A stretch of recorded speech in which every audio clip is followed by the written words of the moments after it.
Hello and welcome everyone to GSL Group C. These were done out of order, which is a little rare for GSL, but sometimes they gotta do what they gotta do. It's actually really rare if there's not a big tournament, and I believe the tournament that might have screwed this up was the, is it Star Wars? It's the Chinese event that they had Rainer cast. So anyway, not super important. What's more important are the players here today. In the bottom right, it is Rogue.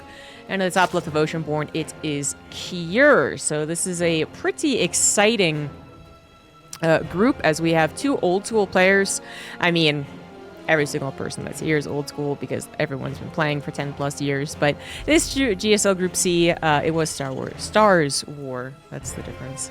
But this Group C is Cure, Rogue, Stats, and Dark. So you have both Rogue and Stats coming off of the military. Stats is more out of the military than Rogue. Rogue only got out and started playing again, I want to say like a month or two ago, where Stats has been playing for a little while. Just seems to have only recently found his groove, but that's still really cool considering I thought his playstyle would be the hardest to find a groove in because he's such a macro defensive player. Rogue is actually the complete opposite. So if you asked me when I don't know, when all of the players are in military, right? Like, hypothetically, all of these players, Korean players, are in the military. Here going for a 2-Rex. Forward build, by the way. Who would come out of it the best? And I would probably have said Rogue, given a list of players. Hero would have also been maybe a guess, but then I actually legitimately think that just the way that his play can be a hit or miss, and actually the Protoss side of things as well, trying to get used to the new Protoss stuff, which he got more than used to. He actually developed new Protoss, but still. I would have been like, no, I think Rogue. Because Rogue has always been that guy you can just turn it on and off. If he wants to win, he wins. And if he's less interested in winning, he doesn't win, or something like that. But it just doesn't seem to really matter whatever his most recent performance was like. And actually, this was especially true for GSL, I believe, where Rogue was actually one of the most hit by the win a tournament, lose out in GSL quickly the next season curse. I don't know if that's really a curse, but it was kind of a thing that was actually picked up on. So Rogue would win, you know, IAM Katowice or something, and then bomb out GSL Season 1, round of 16. So it's very up and down, but then I think that actually would mean that it stays very up and down when it comes to being post-military, which means, okay, sometimes he might look like he sucks. I don't know. So far he's looked fine, but sometimes he might look like he sucks. And then other times, he actually looks exactly like we remember him as, which is the guy who can be very aggressive with Zerg no matter the matchup and actually make it work. Something that doesn't always seem to happen. But anyways, we actually have kind of an interesting opener. So I'll hold off on that for a second because Rogue does want to save this third hatch. This is him trying to desperately, but bringing the two queens over ASAP. But you can see that it's still very, very low, and the grenades keeping those blings and queens back at this point going to have to be a cancel. That fourth Reaper was really what added the kick. 3 Reapers immediately running towards that third hatch has a decent chance of canceling the hatch. You know, if they spend time elsewhere, then they might miss out on the opportunity. 4 Reapers seems to get the hatch a decent amount of time, especially because the Zerg player doesn't know if it's 3 or 4 Reapers, how much the dedication is going to be, until they see the 4th Reaper. Now, the 3 Reapers just hitting the hatchery is a little bit of a reveal, or the first Reaper even going immediately to hit the hatchery. So Zerg players can bring their queens over, but it is especially awkward when you consider what they're trying to do with their creep spread and injects, while they still don't have a large number of queens. And obviously just a significant delay on the time of the hatchery, so that's going to impact a bit of larva and just kind of impact their flow in general. So a good start for Cure. Rogue did try to hold on there, but speed wasn't particularly fast. That's not unusual. Just those queens did not quite get there in time. A couple less grenades, 5 to 8 extra seconds, plus the slow lings coming in might have forced those Reapers away. Let's say la vie. Rogue comes back into his GSL appearance, starting things off not so great. He's also facing, just in general, one of the best Terrans in the world. Kira's TVZ has sometimes looked uninspired, is how I always put it. Just kind of like he does the things he's supposed to, but then kind of falls flat. But it's been a while since that. He's definitely improved in it, and I think the epitome of that was actually Gamers 8 when he faced Raynor. Raynor was playing the world's best Zerg, and Cure was probably playing the world's best Terran at that particular point, like that game 2 or whatever it was, like the really close one. Like, there's no doubt that Cure was playing some freaking fantastic StarCraft 2. It's just that Raynor was actually on another level at that tournament. It's actually really sad because Cure was playing freaking amazing. Anyway, so clearly his TVZ is not uninspired anymore. And he's also doing some, different things like the Reaper Opener. Here we have 8 Hellions as well. That's quite a few. Cure's 3CC finally found going on over to its location. We got Medivacs already on the way. Cure is going to have 8 Hellions, 4 Reapers, and about 12 Marines show up on the front.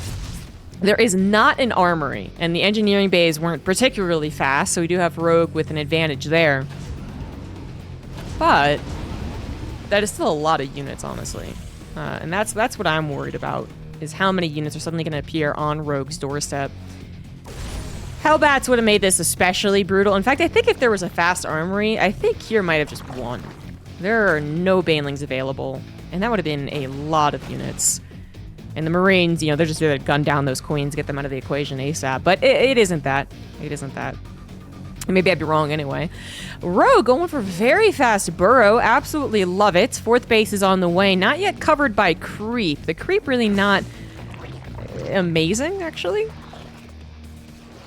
A lot of it concentrated over to the left side. And then a lot of creep tumors, actually, too. So he doesn't have as many transfuses. This would be something to really pay attention to if he was actually being... how to say? If he was being Hellbat attacked, I guess. If he had a more dedicated attack on the way, that would be something to really pay attention to. But, of course, that's actually not the case. Kira, as his tank back at home, is building tanks as well. So a little bit slower and just more of a big push out, if it is a big push out. Marines with that combat shield is only going to be able to stay around for a little bit, especially with those upgrades finishing for the Lings. Cura actually not with the greatest macro. Stim is done. Combat shields are only halfway, but that +1 armor is missing. That is the biggest problem. Hellions, however, getting it to a kind of a nook here. Some Banelings going to help out, and that will be very much necessary. Without those Banelings, I wonder if all the Lings would have died. All the Lings they all died. So yes, they absolutely would have. And now those drones are still under fire. Marine trying to get a great distraction on that right side. And will do so. Also attempt to focus fire down the Banelings while they're slow. Easy peasy. The Hellions did end up surviving, beating out those Lings, but didn't actually get focused. So I was going for like micro and focus. I almost made a new word, focused. But anyways, we're focused. So there's a lot of drones that probably could have died because I think at least 2 Hellions were there, right? Some of these were probably one shot, but again, a lot of c'est la vie this game. This is not exactly a game of like totally missed opportunities, but for Rogue certainly, it kind of sucked having to get up that hatchery. He's looking for revenge, and apparently he's going to find it. He is going to lose a 4th hatchery while he's at the run-by, but it is an effective one. 12 SCVs already going down. That tank that was sieged in the natural had actually moved, so this one comes along a little bit too late and is going to get taken down thanks to those 1-1 Lings. SCVs barely saved in the medevac, so that's 15 instead of 21 SCVs that go down, but that was... I would say effectively awkward if Rogue had double expanded. If he had 4th and 5th done, so this 4th dying just meant that he had, he already had a 5th up and running. I'm not as worried, I suppose, but with the 5th base coming down even later, significant delay on actual saturation of the 71 drones, I am a little worried. Also about the injects. We did have Rogue banking quite a few minerals despite having that macro hatchery, and was only able to spend it really because he finally had Hydra technology. Which, at the end of the day, if you spend your bank, that's good, right? So he's got the Hydras, which he was going to get anyway. Now he's going to have larva popping, a more consistent income as that 4th base is done. And now he should be able to rebuild some of this army that he used up. Burrowed Banelings, yes! I caught it! Burrowed Banelings actually effective. Now, of course, Kira going to be scanning ahead, even off of creep, as he should. Good save on those Banelings from Rogue. Unfortunately, going to lose a couple that are in... making, and actually, how many Banelings does that leave him if those are all canceled? 1 got away. Oh, that is 5 Banelings here. That is not a lot. If they make the connections, fantastic, but they are not going to make the connections. Actually, the tank wasn't focus firing, neither are the Marines. Oh, there they go. There they go at the very last second. But they are missing 2 upgrades. 3 upgrades over their opponent. Holy snap. Here's +1 armor only just finished, where Rogue had 2 too. So even without those Banelings, I'm not really sure if those Marines could stand and fight, but they definitely would have been a different dynamic. Those tanks did not get the perfect shot to kill a measly 5 Banelings. That was not a lot. It looked like one of the tanks was going to focus fire towards the end, but they missed. Probably did focus fire, just misclicked on the Ling instead of a Baneling. Yeah, and you know, without Banelings, those Marines probably could stand and fight a little bit more, but very rarely do you have a 3 upgrade difference in this matchup. So I don't know. I don't know. Anyways, Medevac's still trying to do something on the right side. 2 Medevacs with units heading towards the main. Rogue is on top of it, keeping a decent supply too, ahead by 20. Here has been 8 raxing this entire time, guys. No 4th command center, no additional gases, no second factory. 8 racks, dedicated attack, when he was already behind in upgrades just because of the openers. But then way further behind in the upgrades because he forgot to start +1 armor or clicked it when he didn't quite have the resources. Either way, that's pretty brutal. When I would say the upgrade timings do kind of pack the punch. There's the first wave, which maybe the Zergazer is not prepared for. There's the second, which was that, you know, low Baneling count maybe defense that could have also gotten dicey. And then I feel like from there, it's like, okay, the 2-2 timing, and then, oh my god, here comes 3-3 after I thought I finally dealt with it, but this freaking build just does not get exhausted. Yeah. And that is really what the 8-Rax is very good at, not getting exhausted. Baneling's really important to keep alive here. Some of them need to be able to run back home in case the reach out on over creep goes poorly. If you reach beyond your creep with Banelings, they all go down. Those Marines are going to jump on whatever else is left. That was a very smooth cleanup right there. Rogue, no doubt in his mind, he was ready to tackle that, was correct. And again, perhaps those upgrades really showing how good they can be now, even having +1 missile on the Hydras. Still pumping out 12 Marines at a time. And +3 attack is still going to be very scary. It just really sucks that armor isn't going to be done as well, but that's actually not super uncommon for an 8-Rax to actually only be able to afford that +3 attack. You are starting to run low on minerals around this point, so you just are running out of the actual minerals on your initial 3 bases. Rogue has reestablished his 5th for a while at this point. 6th is even on the way. We'll call that kind of like a backup 5th, actually, just so it's so likely that you will lose a hatchery versus 8-Rax, I guess. This one not counting. That was not canceled. 3 minerals down the drain for Rogue, but he got to exactly what he wanted to get to, which are lurkers. Now, a lot of time when you see an 8-Rax successfully defended, it is off of more Ling Baneling Hydra Viper or Ling Baneling Viper. Like, the lurkers don't get to make an appearance. We have seen it a couple times, but then maybe the lurkers don't arrive in time, or they don't combine themselves together. This actually is maybe a little questionable as far as an engagement goes. Kind of for both players, I guess. Rogue actually running into an already concave Terran, lost a lot of Ling Baneling, but the lurkers, of course, survived. And for Rogue, you know, the lurkers are pretty feisty here. They're just, that's just not a, that's not an army that beats lurkers right there. The Marines are gonna have to skedaddle. But anyways, if the lurkers are found unburrowed, especially without their speed burrow here, then they could be in trouble, but that clearly wasn't it. The lurkers have really done their job here. The only time that this many lurkers would not have held against what is basically a mass marine, those tanks really didn't get a shot, would have been if they had been 2 dissected. 2 lurkers here, 2 lurkers there, 2 lurkers there. It didn't happen. 3rd CC, actually his main. It's going towards his 4th. It's 80 workers, 85 drones, and 49 SCVs. That +3 attack is going to finish, but, you know, with a 60 supply difference, I'm not really sure that's going to matter. About 20 of that in army supply. We're still at that point where I think the Zerg player really has to make a mistake. Excellent run by here from Rogue. I mean, the orbital is obviously a big security problem. No easy way to defend that. Here's 8-Rax. They're trying to... I mean, I think the goal is really to get Rogue off his momentum and off his tempo, especially when he's coming back into StarCraft 2. I'm sure he practiced a decent amount.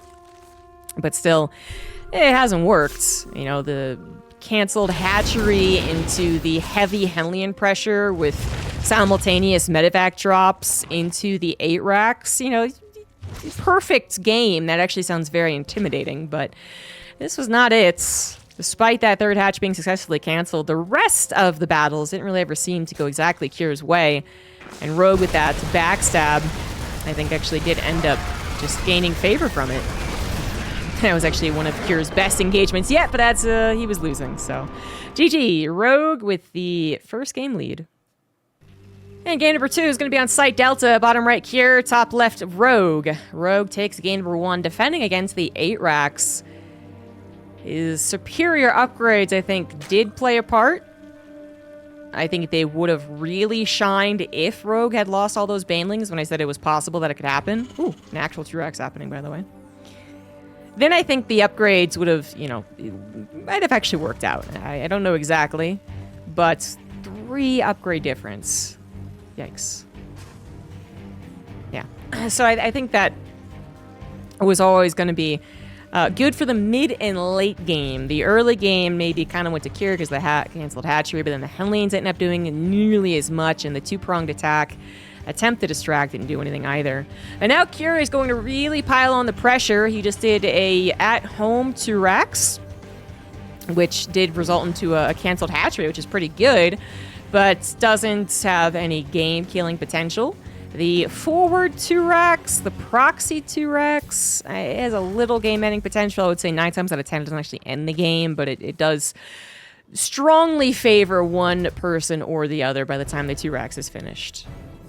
So, see if that's it's going to be favorable for Cure or Rogue. Should Rogue actually defeat Cure 2-0 and advance to the winners match, I would be a bit surprised. Again, Rogue just coming back from the military. Cure having been settled as the second best Terran in the world for a while.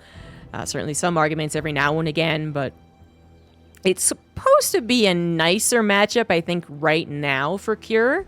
You give Rogue back in his heyday, and that's not nearly the case, or you give Rogue a couple more months, and I don't think it's nearly the case. Rogue is just super talented. But right now, I do feel like this should favor Cure. And to lose out right off the bat, when you still have potentially Dark to face as well, yeah, that'd be pretty bad, actually. This would be a very terrible start for Cure if this 2-racks does not work out. Rogue, having just realized what's really going on, the Overlord did try and go scout a little bit, but only recently got over to the right side, right? It's going to build Spine Crawlers. There's really no other response. When the triple bunker happens, the drone pool is far less effective in surrounding the bunker. Obviously can't even surround the Marines.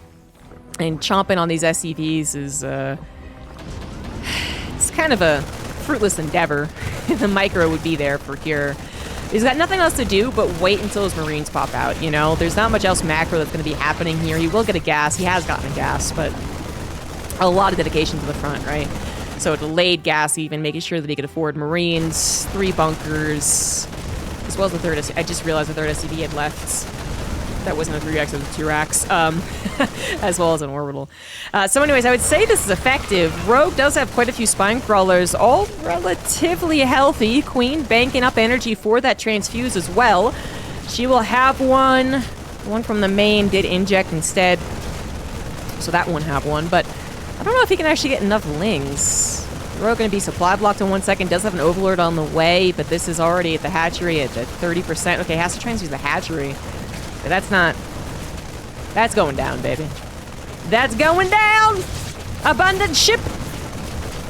Yeah, at the very least, it could have been focus fired. Even if Rogue had pulled the trigger. So now Rogue's in a real tough spot here. He invested so much into defending and did not save the hatchery. That's 3 drones that are no longer mining, 300 minerals. Kind of down the drain. You know, what are they really doing here? As one even dies, second one's gonna die soon too. And then all these lings that would not be able to penetrate a wall. Yeah, so Rogue just gonna tap out. One of the most effective 2-racks I've seen in some time. It did have a little extra pepper on it because of that third SCV, allowing the bunker wall off.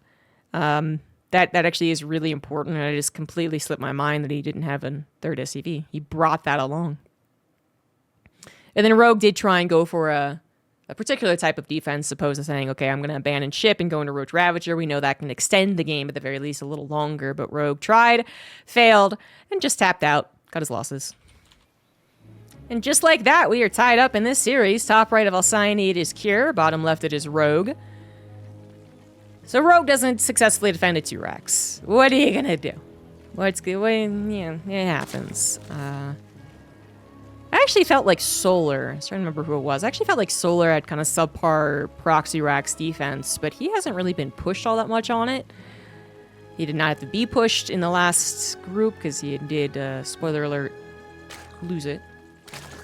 Without being Proxy Rax, but still. But that's the one Zerg player that comes to mind when I think of one too many subpar defenses, where you just start to wonder, okay, is this guy weak to it? But honestly, even when I've thought Zerg players have been weak to it, the amount of 2 Raxes, or 3 Raxes, you know, either one, considering how it never loses, it's actually not done that much. Never, ever loses. Obviously, a big part of that last game was that third SCV being able to get in there and all 3 bunkers being allowed to be placed before the creep, especially with the... There's actually a creep change where... I don't believe this was the intent, because it was like... It also kind of affected ZDZ. But the hatchery creep spread rate was increased. I'm trying to think if it was changed again, though. There is some just kind of like throwaway lines in some of these balance patches.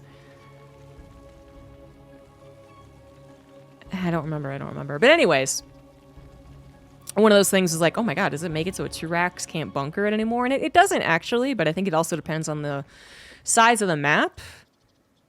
You're talking about a 31-second rush distance versus a 40-second one. That's a big difference.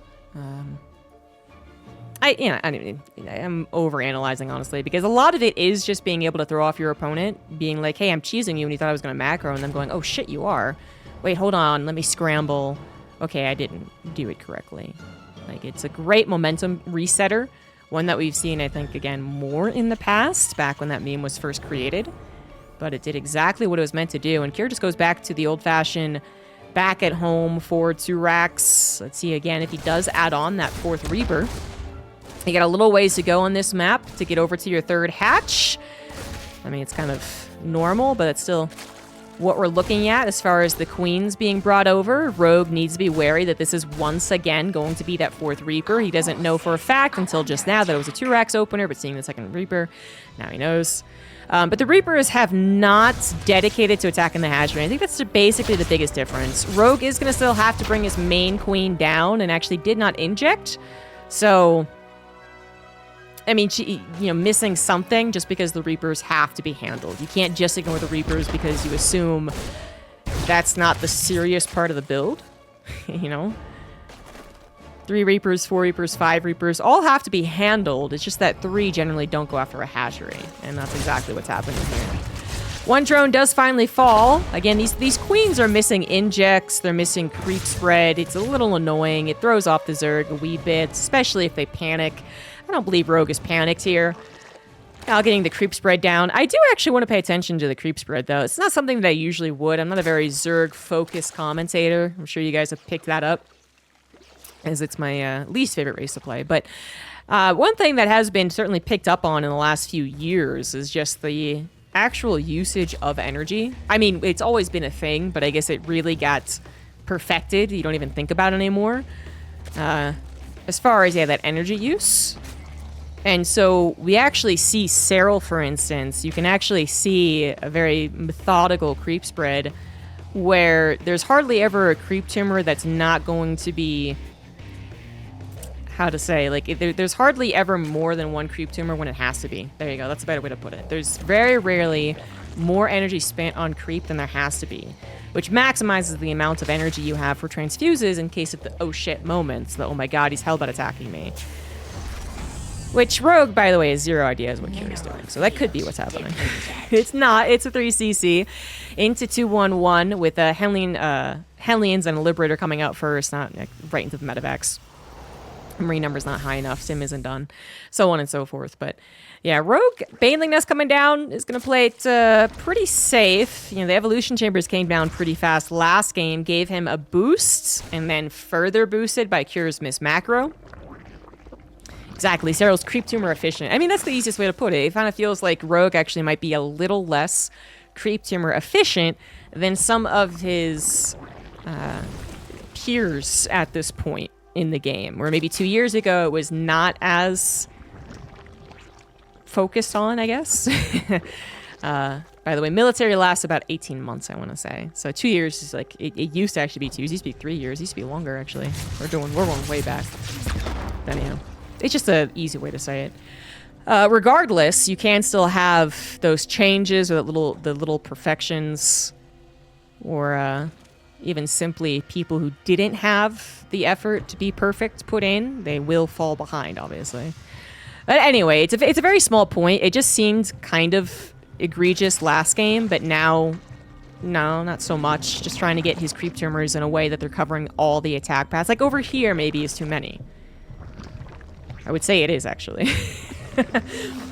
Obviously, you might assume 1 or 2 will go down to good Hellion pressure, so there is always that to consider. But if that does happen, you'd have the creep tumor. Anyways, it seems like a lot. Seems like a lot. Very, very, very small detail that probably won't even matter. And it did not matter in their first macro game, in which the creep spread was okay, not amazing, not crazy, but it was okay, then it was just good, and then it was exactly doing what it needed to do, and that's the most important thing. And for instance, these creep tumors are supposed to buy a little more time. They bought 0 time! Also, the queens got stuck in the banelings, so that was especially awkward. That meant that the banelings be coming in after the queens, which actually might be preferable. Never mind, that's actually preferable. But the queens weren't being able to focus fire. Liberator in the main successfully pushed those drones over to where the Marines are going to drop. That could have been a 1-2 punch if Rogue wasn't a better player. Wasn't as good of a player as he is. It still is kind of a 1-2 punch, but I mean, the drones aren't... The drones are not vulnerable. The banelings actually kind of are, because they are slow, and there's not that many lings. Okay, he actually splits instead of focus fires all damn day long, knowing that there was probably more lings on the way. So that didn't result in very much. Hellions were trying to be a constant distraction. I mean, that probably was one of the reasons why there weren't that many lings there, is that Rogue was wary of where the Hellions were. They're actually clearing up a decent amount of creep spread. In fact, the points at which they were very efficient, 1 creep tumor per attack path, is exactly where here, of course, uses a scan to clean things up. Of course, that's how it goes. 11 queens, though, so they should get back over to the left side. This might be another thing, if I'm really paying attention, and again, very small but high-level detail, is whether or not Rogue is splitting his creep-spreading queens. Something that was highlighted a couple of years ago and just seems to be standard for the absolute best Zergs in the world. Depending on what they're doing, of course. You know, here I am focusing on it from Rogue, and I don't think I really paid attention to the last time Dark played. I'll pay attention this time, though. Medevac barely survives. We'll tag up with the main attack. Let's see what's happening in the main base. Once again, Kier going for an 8 racks. Very interesting. I do feel like I see 8 racks is more on this map, but still not the most popular meta right now. You just go 8 racks into 8 racks. This time we do have upgrades that are way better. He actually got armor, but then Rogue didn't go for extremely fast upgrades himself, so we even have a tiny little advantage to the Terran. I think it is going to make a big difference. The first game, I don't really want to pin it all on upgrades, but I do think some of the staying power that Kier is supposed to have was missing because of that. Whether it be the staying power of a drop versus a Ling-only defense, or being able to protect those tanks, and then obviously the tanks and Marines are working together to protect each other. I know, but this feels a lot better. It feels tons better. Very little else has happened. Pure has just been building up to the 8 racks, right? No run buys happened, unlike that first game. Rogue has been handling the harassment pretty okay, but that one sore spot is the creep spread. The creep spread over on this right side was deleted by the first drop and then was not replaced too quickly. The follow-up was pretty swift, however, so that's not really Rogue's fault. And he comes in from behind, actually through this little choke here. Very dangerous to do when the tank is still in play, but it is going to be a working out. The Queens were holding the line against the Marines on the left. More units were spilling forward, and Kier is forced to retreat. Now, I said that worked out because the Terran was technically dislodged, but actually, that's not enough. This is not a Zerg player that is comfortable. I'm not sure they're exactly losing, but they are not comfortable. The 2 racks has not really been dislodged. You know, they did not go all the way back home to go deal with a run-by, for instance, which really upsets the momentum. That didn't really upset the momentum. The tanks are even back on the front lines. The medevacs are still here, too. The Queens were unable to get those last few shots. We do have Hydras in play, but they're not going to reach the Liberators anytime soon. Not easily, at the very least. And, of course, no Hive. In some other TVZs, you might see the Zerg player finishing the Hive or starting up a Viper at this point. Rogue's nowhere close. And it is very, very difficult to contest against an 8-Rax with pure Ling Bane Ling Hydra. It's not impossible. We've seen people with Vipers actually still lose, obviously, but it would be a little nicer just to be able to take those tanks out of the equation over this ridge here. It'd be super easy, and then only Marines and, well, a couple Liberators deal with. It's just so much easier. It's so much a less complicated engagement. Actually, Baneling's just getting the last few touches on those Marines. Cure did not think that was going to kill them all, maybe. I don't know. 2-2 done all around. Another attempted bust here from Rogue. Once again, going through this choke up against the tanks, but this time Liberators are also wreaking havoc. Those Queens will eventually take them out, but so many Ling Bane Ling Hydras used in that attempted break that did not break the Terran. That time, I think the terrain was really highlighted, just how awkward that was. Around the bend, into tanks as you're rounding the bend, which then forces a lot of the Banelings and Lings to actually stack up against each other. And you got this choke. I mean, it was ugly. It was hella ugly. And unfortunately, with that ugly of a non-break, I do think Rogue is basically dead. Off of creep here, not going to work out. Tanks were focused behind, but they really had to. The Marines did all the job, and that is it. Cure. The first 8-Rax didn't work. No problem. Second 8-Rax. How about second 8-Rax? Works beautifully. Rogue actually kind of looked like he didn't stand a chance. Cure, 2-1's Rogue, advances to the winner's match. And now we'll go to Stats versus Dark. Second preliminary match. In the top left of Site Delta, we have Dark. And in the bottom right, we have Stats. So Stats, having come back, I actually really don't know when he came back. I have not paid attention to when exactly the murmurings of someone practicing again Credits came received. up. Thank you for Because that's what you got to do, monetary right? support. You got to be looking at your friends list and stalking them. Thank you, Diggle Dugger, for the $5. Make that dough, yeah! Cat's gonna get primo food this time around. So, Stats versus Dark. So, Stats, yes, he's still kind of rusty, but he's really seemed to have come into his own in the last few months. I mean, he did make it to Katowice, but he performed about as expected considering his place. So, he qualified, but his rank in the overall world rankings was 56 or something. So he didn't do so well. But shortly before Katowice, I think, he did do kind of well in a tournament. So, you know, there was a little, you know, what if. And then after, he's been doing pretty well. I think Katowice wasn't exactly a fluke, but it was kind of a little appetizer for things to come. And now we have Stats, maybe more like a Stats. Now, that still would mean that I think he's worse than Dark overall, just having come back into the game. But if we do sit here and hypothesize if this was top-tier Stats versus top-tier Dark, what would the game look like? It would look like this. I think Dark would always be aggressive and maybe throw in something cheeky. He actually hasn't done a proxy or a block hatch in a while, I feel like, but it's just a block hatch. But he's going to do that, and he's going to be probably aggressive in the mid-lane game, and Stats is going to be the defender. I mean, this is a very classic matchup in that regard, offense versus defense.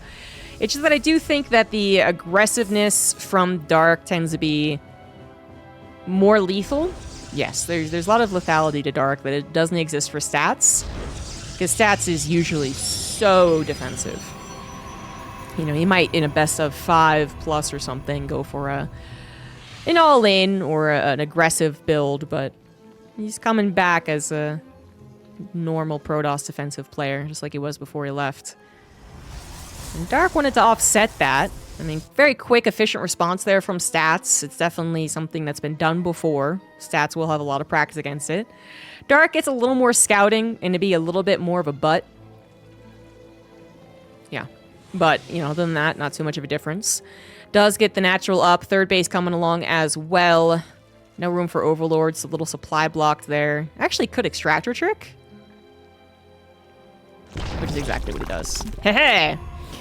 Just needed to look back and do it because he is still microing the drone a little. Credits received. Is Dark still the Thank best you for your monetary Zerg support. outside of Cyril? Probably.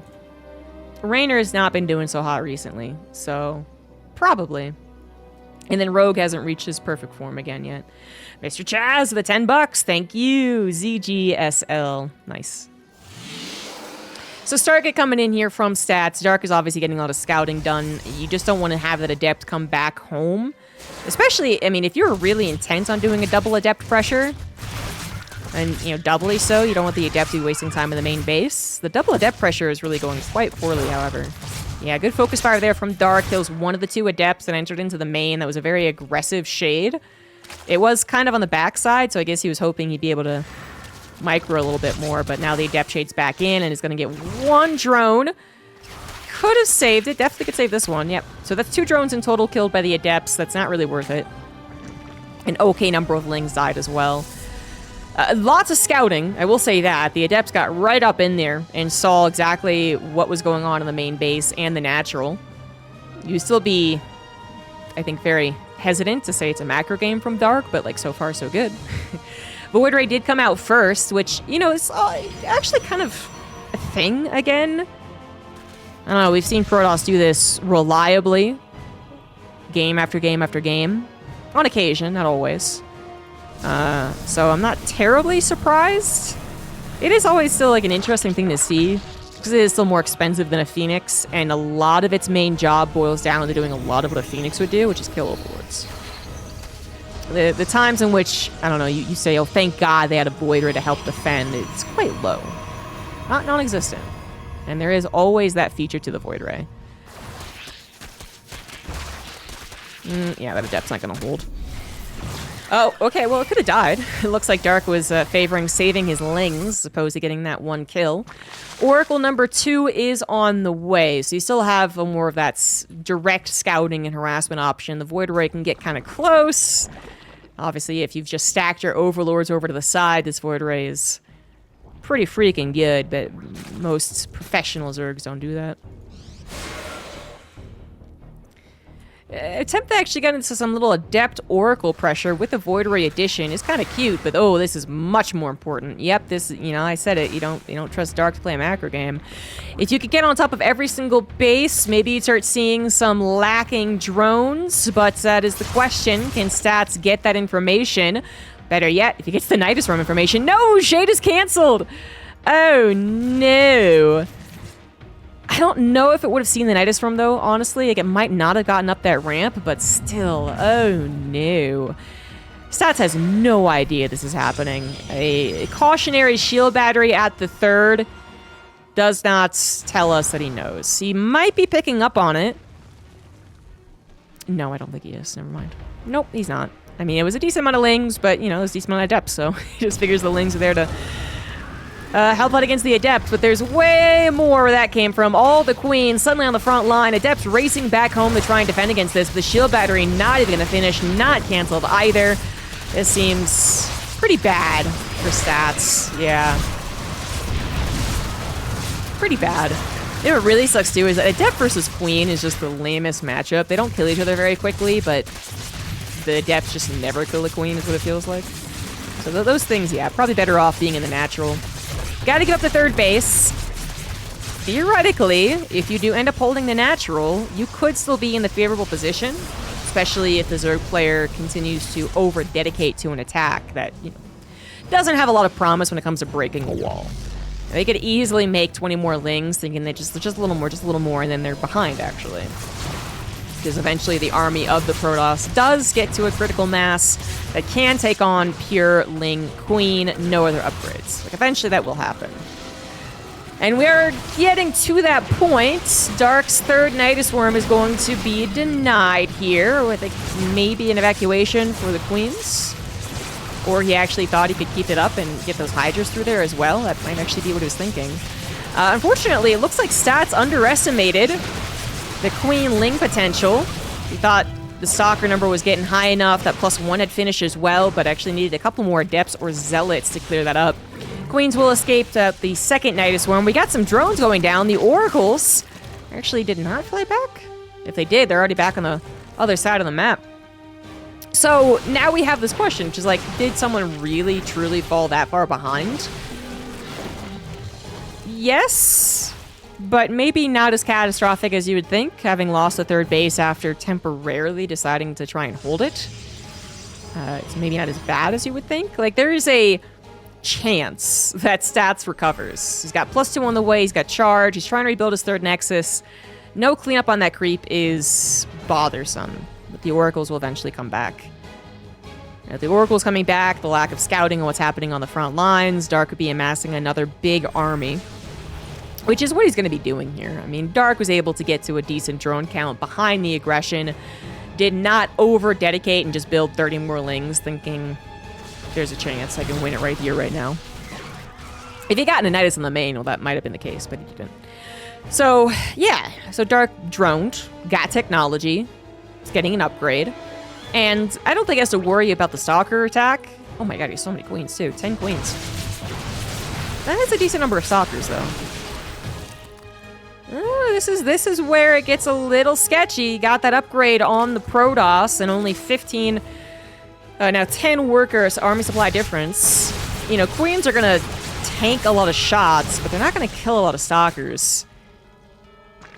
And now we got ourselves a retention game, kind of. The stalkers, obviously their biggest benefit is being able to be microed and retained, so 20 stalkers very quickly becomes 40. Ling Hydra isn't nearly as much like that. It's usually gonna die at some point, but queens actually do a great job of holding, extending battles, wasting time. And I think that's something that Dark is actually very much depending on. Like, imagine this without queens. The Hydras would probably take one good battle, then Stats would reinforce and get energy or shields back on his Stalkers, and it'd be pretty bad.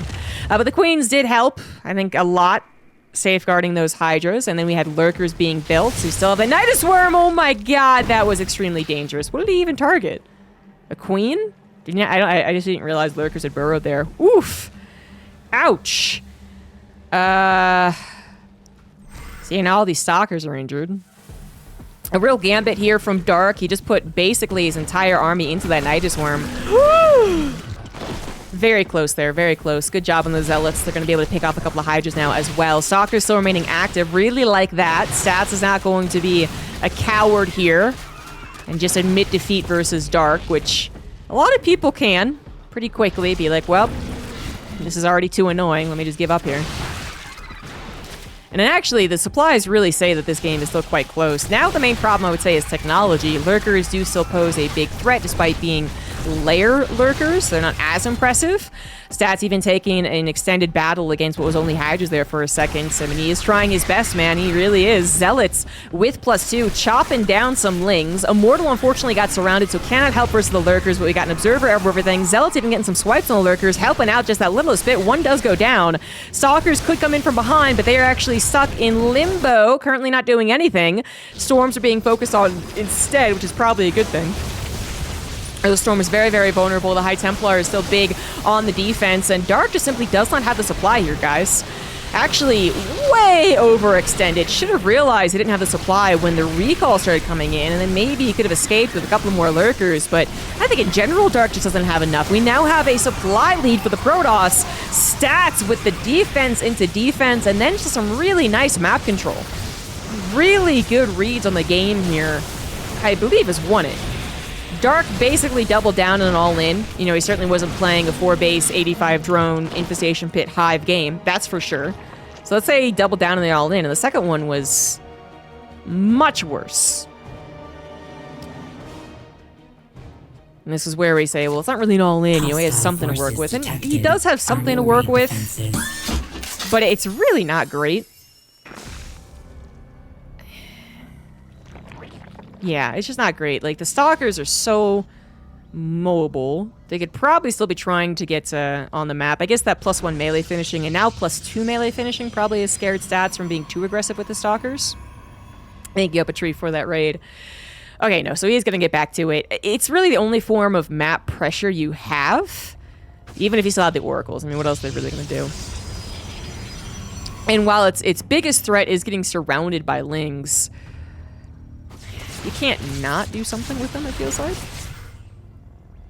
I would say especially, you know what, I would take that back. I'd say you can play purely defensive Protoss.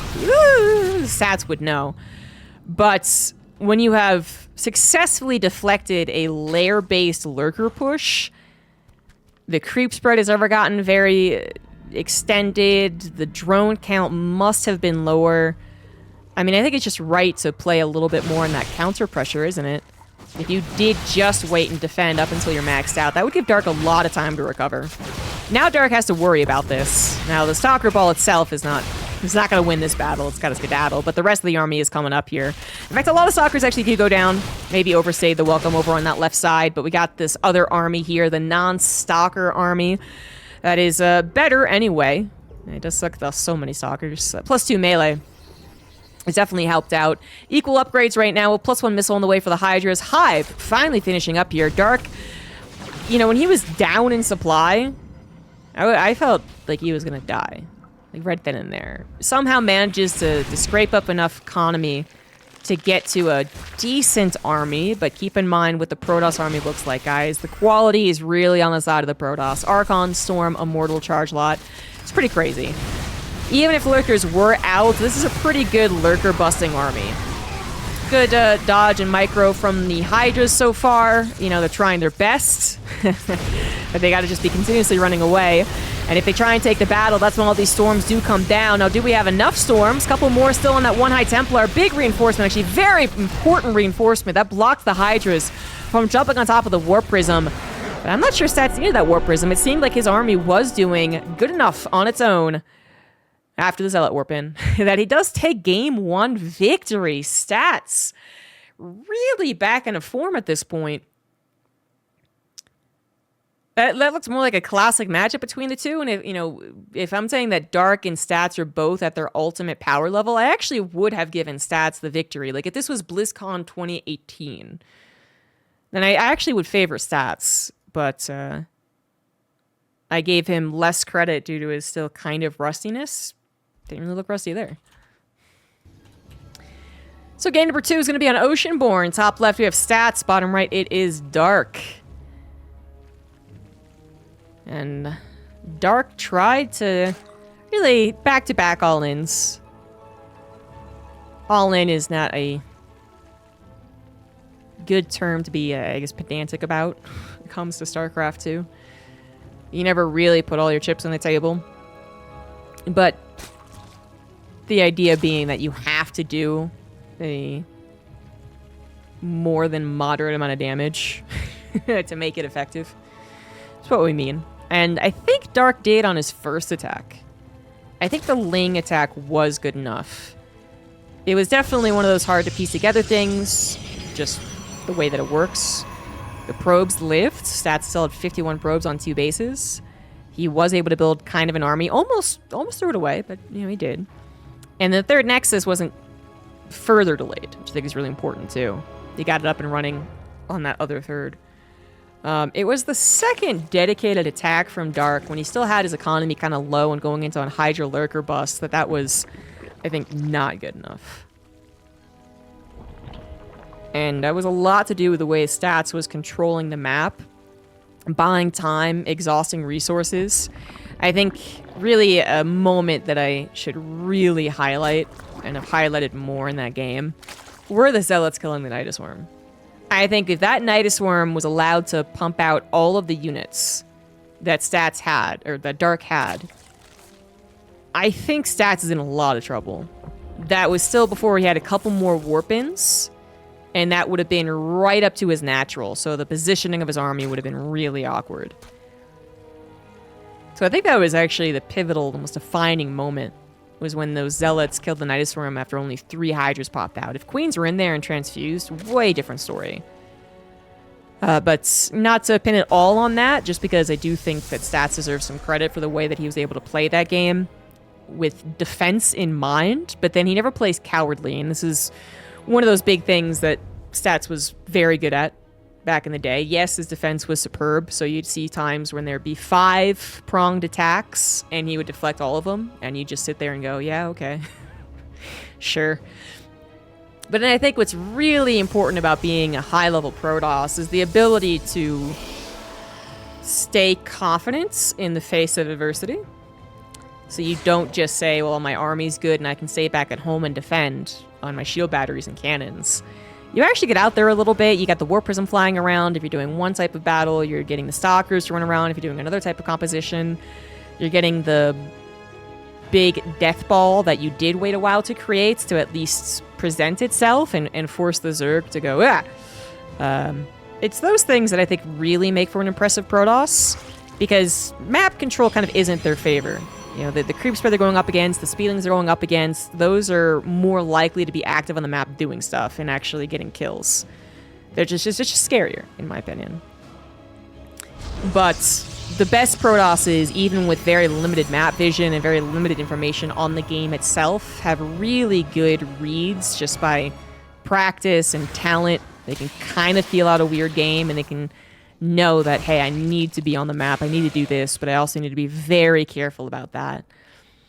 Anywho, enough praise about stats. Dark, I love his all-ins, but that did actually open with a hatchery. They didn't really do very much.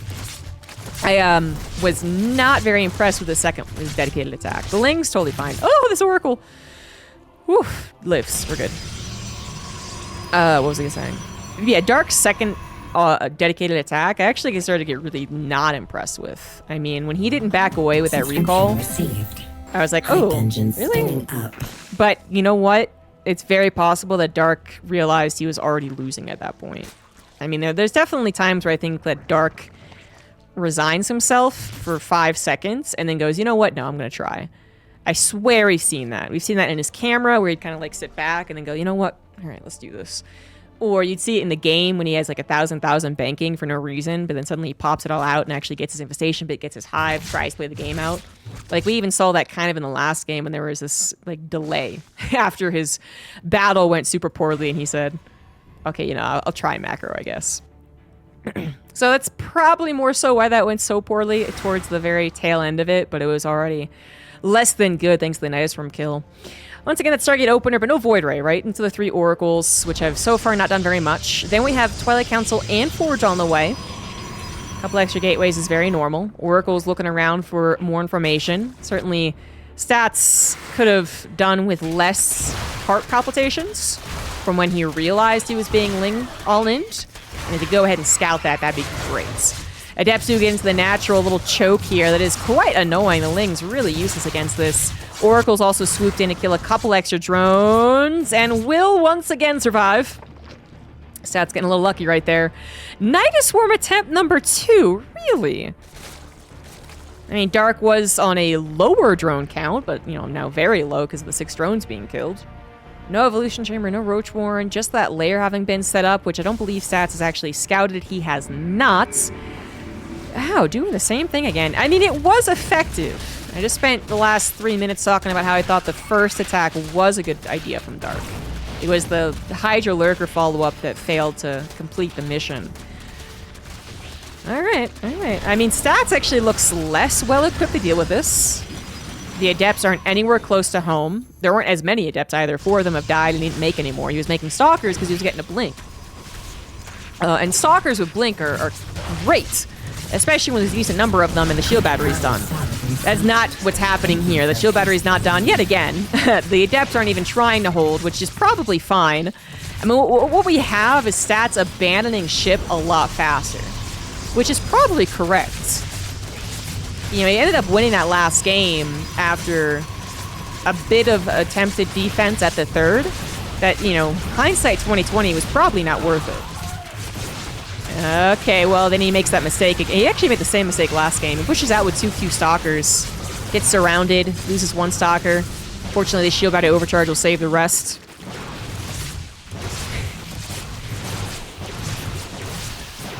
Shield battery overcharge is pretty strong.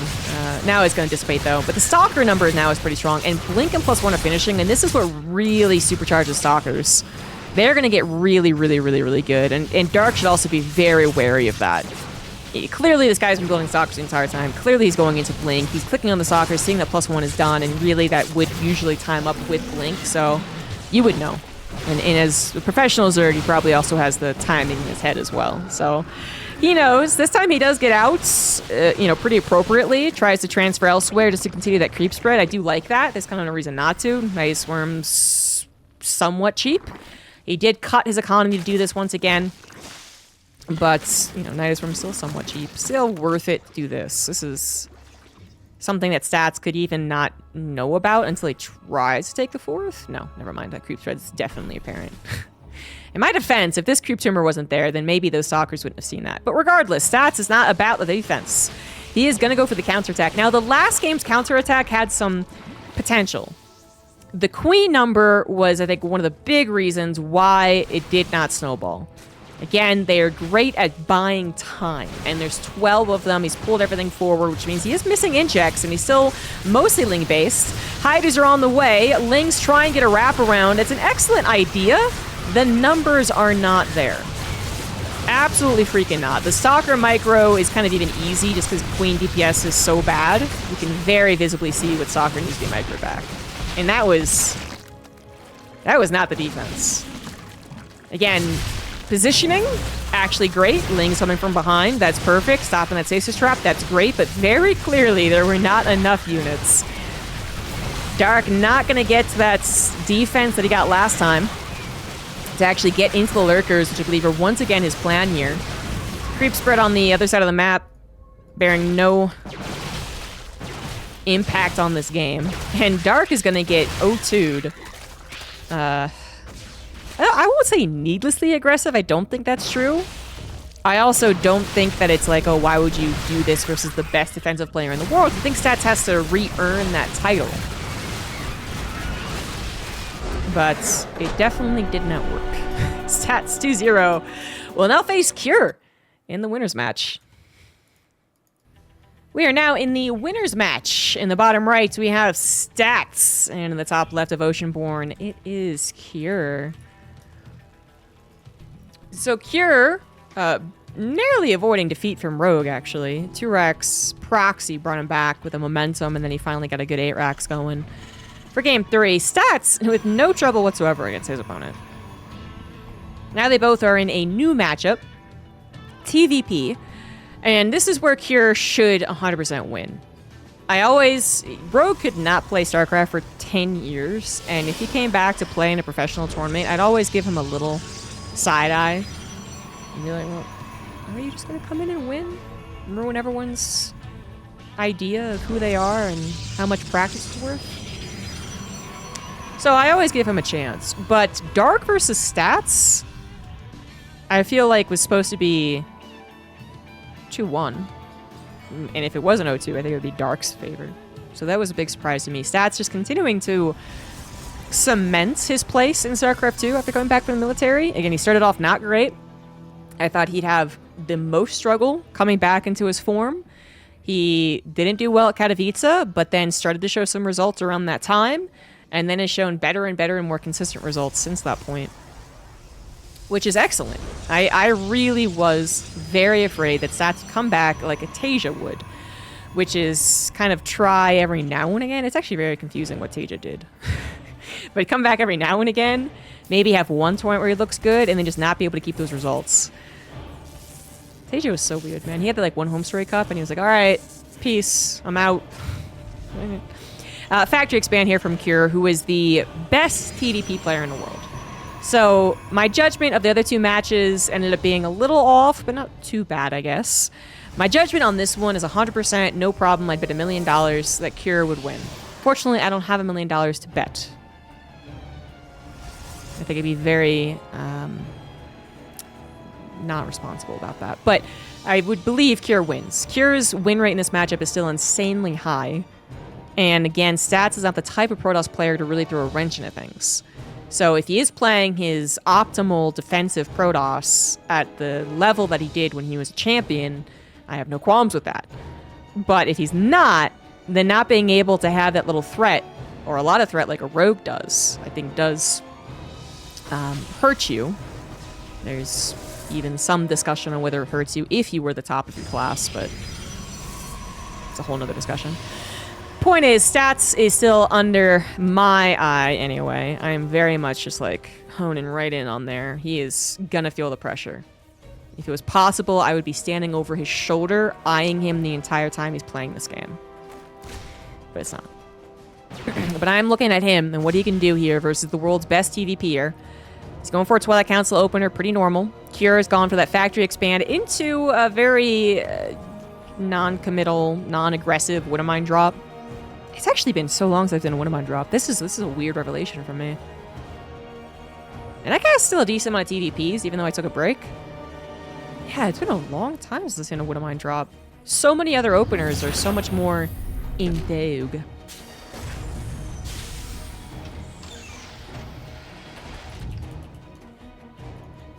It's interesting. Well, you know, just because it's not the most common, the only thing that's done in this matchup anymore doesn't mean that it's not good. I think that is what's changed. It went from being really one of the only builds, one of like 4. So, yeah, there's something else being way better. So the Widowmine drop obviously gets the potential for dealing damage. It does still one-shot the probes. Right? My cat's chasing after them. It's an empty cup, but she's gonna chase after it the entire time. Anyways, they do have a more revealing marker, and they do not get cloaked with an armory. But still very scary. I mean, it is a much more visible tag. They definitely did. They finally figured out how to do it, and they did it right. But yeah, the one-shotting probe still exists. You get 4 for 3 Widowmines that all got saved, and a very healthy medevac. That's probably a better Widowmine drop than the last one I've seen, however long ago that was. But it also gets you some scouting a lot of the time. In this game, it really didn't. The scouting had already happened in that front. It saw Twilight Council, saw a Robo, and it saw 3 gateways. You know, that definitely could have been a 4th one over here that would have scouted, but there wasn't. 3rd Nexus is actually the next big thing to scout for Cure if he hasn't already confirmed. Hey, this guy's actually expanding. Tanks have been produced post-Widowmine production because that's the safest way to play against Twilight Council user. Know that about that. And the question is now more than 2 tanks. So far, 3rd is on the way. Sim will start up kind of soon. I was going to say he needs to transfer that over on the tech lab. As Stats finally get some stalkers on the fronts. Again, we see so much max packs on this channel. And in general, because he plays in so many open cups. That it is worth noting a difference. Max packs will almost always go for a Warp Prism, even off of 3 gateways, not 4. Where a lot of other Protosses you'll see, like, yeah, they don't. They do what you would kind of expect from a 3-gate, which is to either provide a little bit more on the Stalkers for aggression, okay, sure, or for more defense, in case something devastating was coming their way. And Stats did have to be a little wary of the post-Widowmine drop phase, but clearly this is a defensive Terran who's setting up with tanks in a bunker and getting their upgrades, and, well, he's pretty much Gucci to try and play his best macro game. +1 on the way, charge halfway done, Robotics Bay coming on up, Stalker is still guarding against that medevac, and it's very healthy. It could try and dive bomb. I would say there's not much point to it, though, particularly now that the armory doesn't cloak them. Not that we're near an armory anyway. Maybe if they have Drilling Claws, you can try and boost. But actually, I'd say that usually he would just be running away now. Gonna pair that up with the actual push, no doubt. And it's almost ready to go. Sim and Combat Shields chugging along here. We finally have that transfer over into Widowmines. A tank-based army will only do so much for so long as charge locks become more and more available. Supply depot goes down. Stim and Combat Shields totally safe. We got some auto turret harassment. Forgot about that Raven. Didn't get anything, though.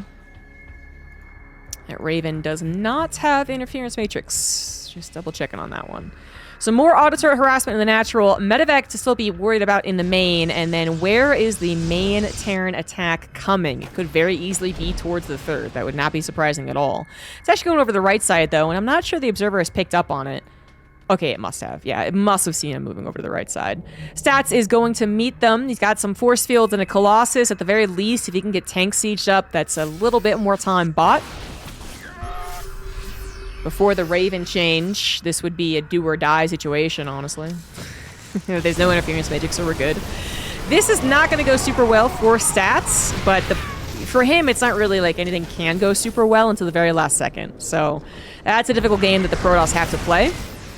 They have to try and buy that time and stop these tanks from getting into a more brutal position, but they're not really set up to take on the engagement. They gotta have more Warpanes, a second Colossus, their upgrades done.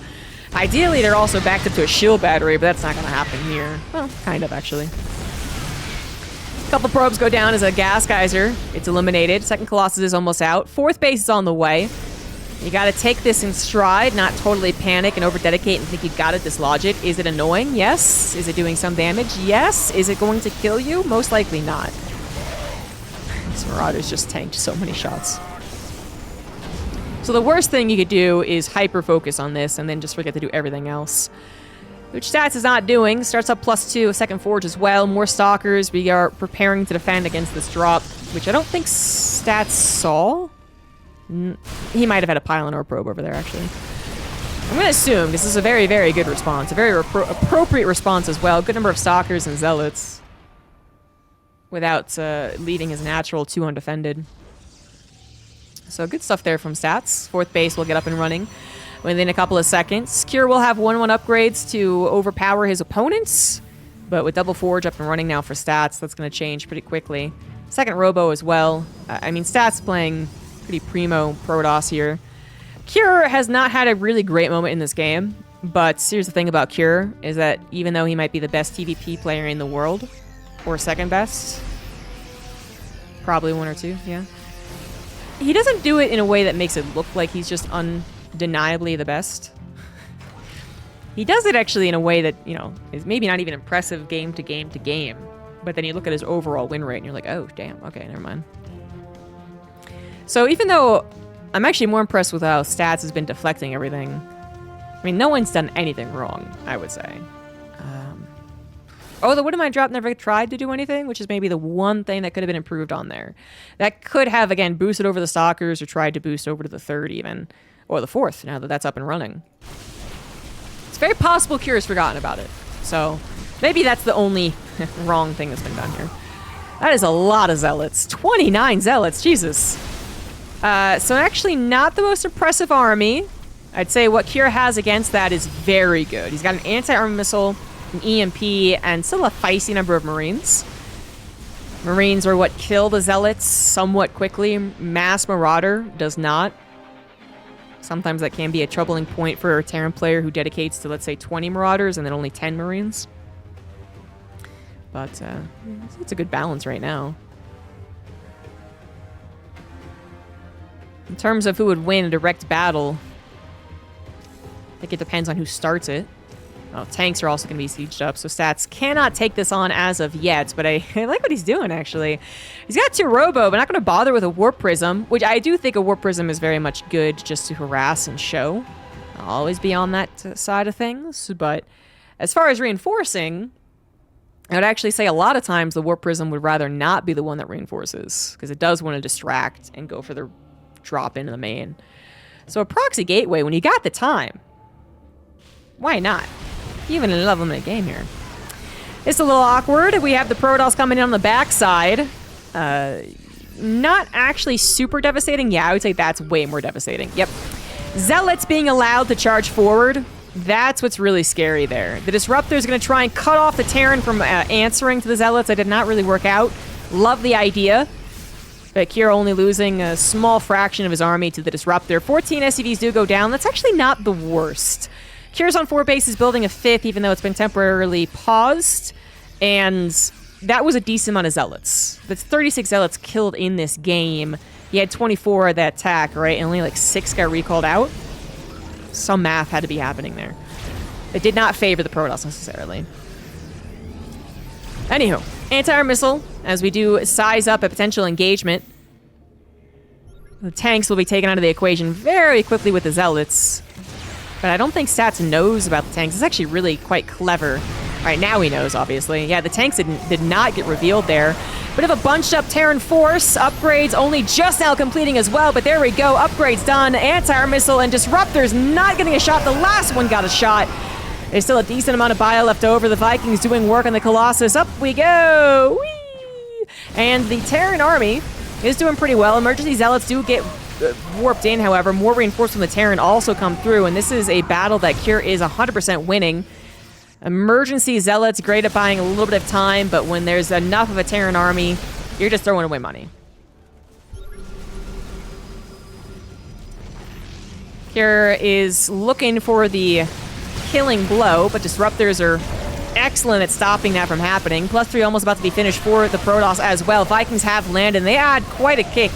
They also add a little buffer as well. The Zealots need to be careful not to get disrupted themselves. So far, so good, but this is a Terran army that the Protoss one just cannot defeat. Disruptors need to be hitting way harder than they were. Woodamine's even burrowing in on the action. I think he finally moved the medevac drop away. Woodamines, yeah! And it is only the Disruptors. Oof, which one?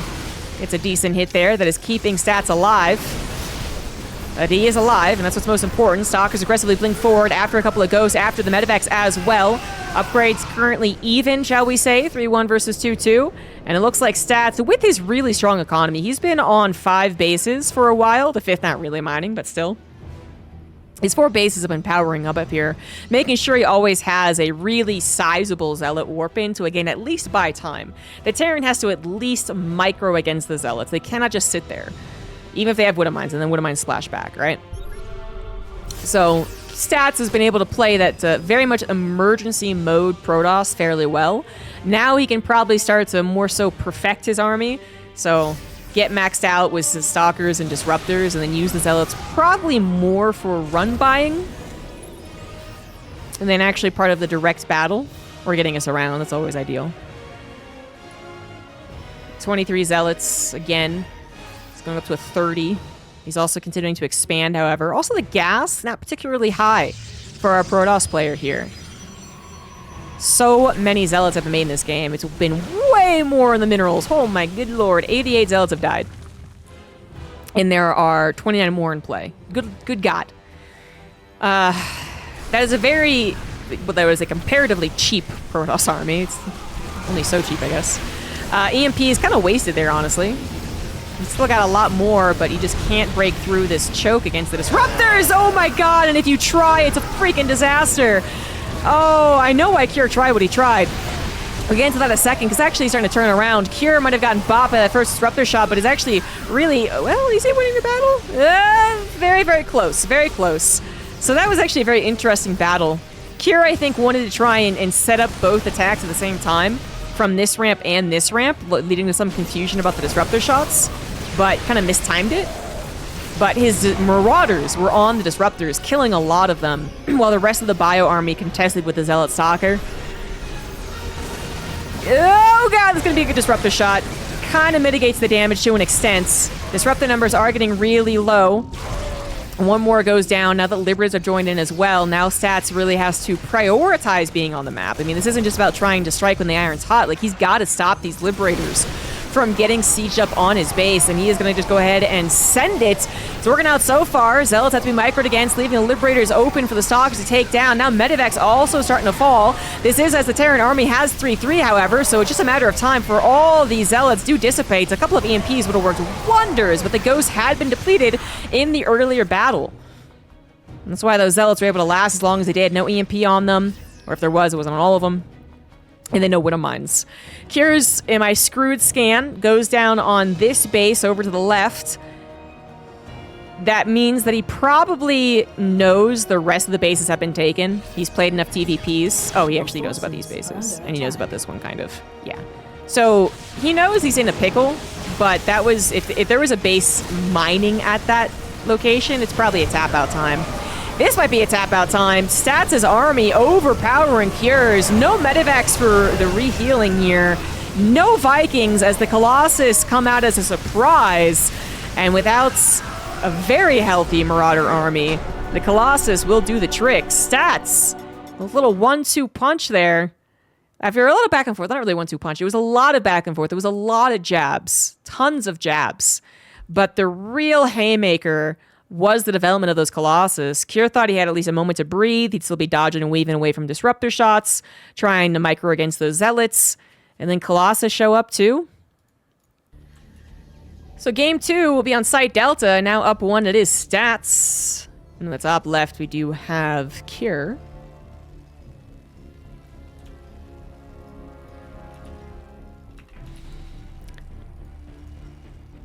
So stats going with a very zealot-heavy composition.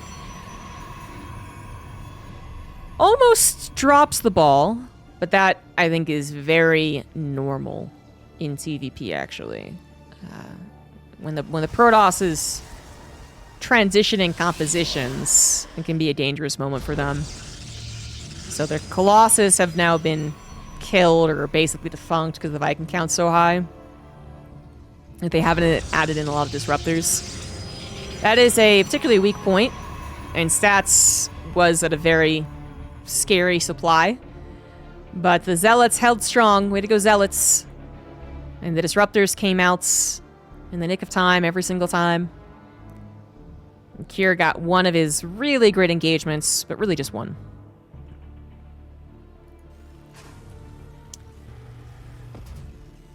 And if the Liberators had been able to accumulate a little more, or the army hadn't been so overstimmed, or if all those medevacs hadn't died, perhaps Kier would have gotten a really good chance to win the game, but just shy of it.